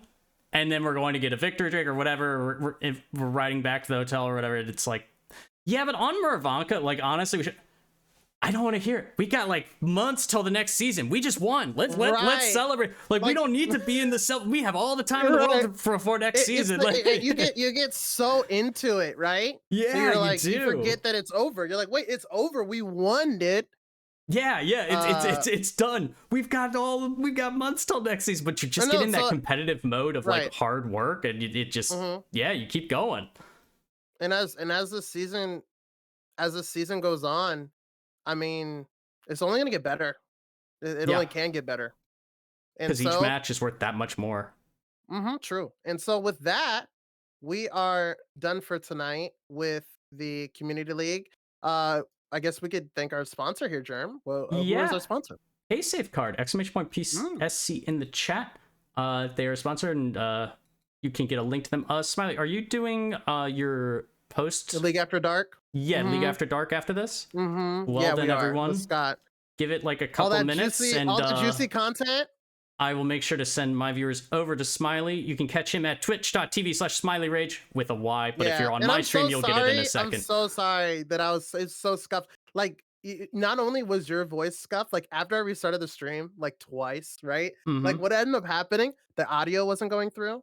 Like your audio wasn't going through. And then on top of that, the game audio wasn't going through. But I didn't notice the game audio until like way later. Yeah, it was like, oh, it's gonna be fun. So I probably am gonna need your videos for tonight's upload. Sure. Or you know, I'm sure I can just get you the VOD pretty easily. If you give me the VOD, I get because that that's so scuffed. You know what I mean? And I'm so sorry. It happens. It wouldn't be a German Smiley casting if there wasn't some scuffness. Well, I'm known. People that watch me know I'm scuffed. And they're actually, some of them have actually, it's actually messed up when I'm playing tanks normally. People are like, "Yo, Smiley, you're actually doing really good in the league." And I'm like, "Oh, thank you." They're like, "No, your casting is horrendous." But the fact that you aren't scuffed all the time is amazing. Like we can hear everything, and you like unmute on time sometimes and stuff like that, and we can hear Germ. You know what I mean? Like.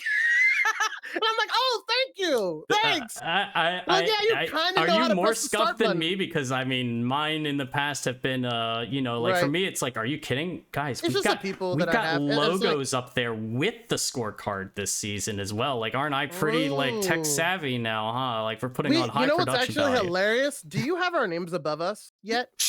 No. Oh God, I forgot to do that. We were gonna do that this week. Okay, to do that before next stream. No, the funniest part, I didn't do it either. Like, it's we're both just. We literally talked about this on like Saturday or Friday night or something. We've been meaning to do this for 2 weeks. We like at a meeting. We're like, oh yeah, we could just put our names above because our names are, you know what I mean? I was like, yeah, he do. Can you guys like on Friday when you guys are here, if our names are not above, tell us. Dude, my stream was so scuffed today. I like switched to our little thingy and it showed 3-0 for Toma. And I was like, oh, people are going to say, you know what I mean? Rigged, right? Because Jack had 3-0 at that time. But what I didn't know is I could have kept the 3 there. Just say you guys are on delay. You'll see soon. Yeah, I was actually predicting the future. Isn't that crazy? Like what? So that's Smiley's responsible for going to a tiebreaker. Yeah, it is true. I put a 3 there on accident. I had like a 3-0 in favor of Toma. I was like, oops, I was like, I hope nobody saw that. But yeah, no, it was a really good set of matches tonight. It really was. That second match was great. They were close. I'm gonna have to. Yeah, you're gonna have to go back through and look at the some of those Ghost Town games and Cliff games and like see if you can find any nitty gritty things in the post game analysis. Although I guess you want to see the Bourbon FHS games as well. That's definitely what I want to do. I want to hear Scott go, man, that was some crazy schnitzel, dude. As he puts on his inappropriate pink hat that says words on there that probably we can't say because this is a sponsored stream. But anyways, thank you guys so much. Yeah, I'll see you guys Friday, but the rest of you guys just stay here, watch Smiley. He's gonna do some post Tanks After Dark. Is that what it's called? League After Dark. League After Dark. You know, because it's Community League After Dark. It's like League After Dark. It's a little bit more, you know. I mean, it's what is it? Winter, fall? Like it's all always dark. I don't know. It's like I don't know what name I'm gonna put. No, League After Dark is perfect. I feel like that's kind of what I picked. I think it's perfect. Yeah, so stay tuned. Smiley will get into some stuff. And the rest of you guys, I'll see you guys on Friday. Have a good night. See you guys.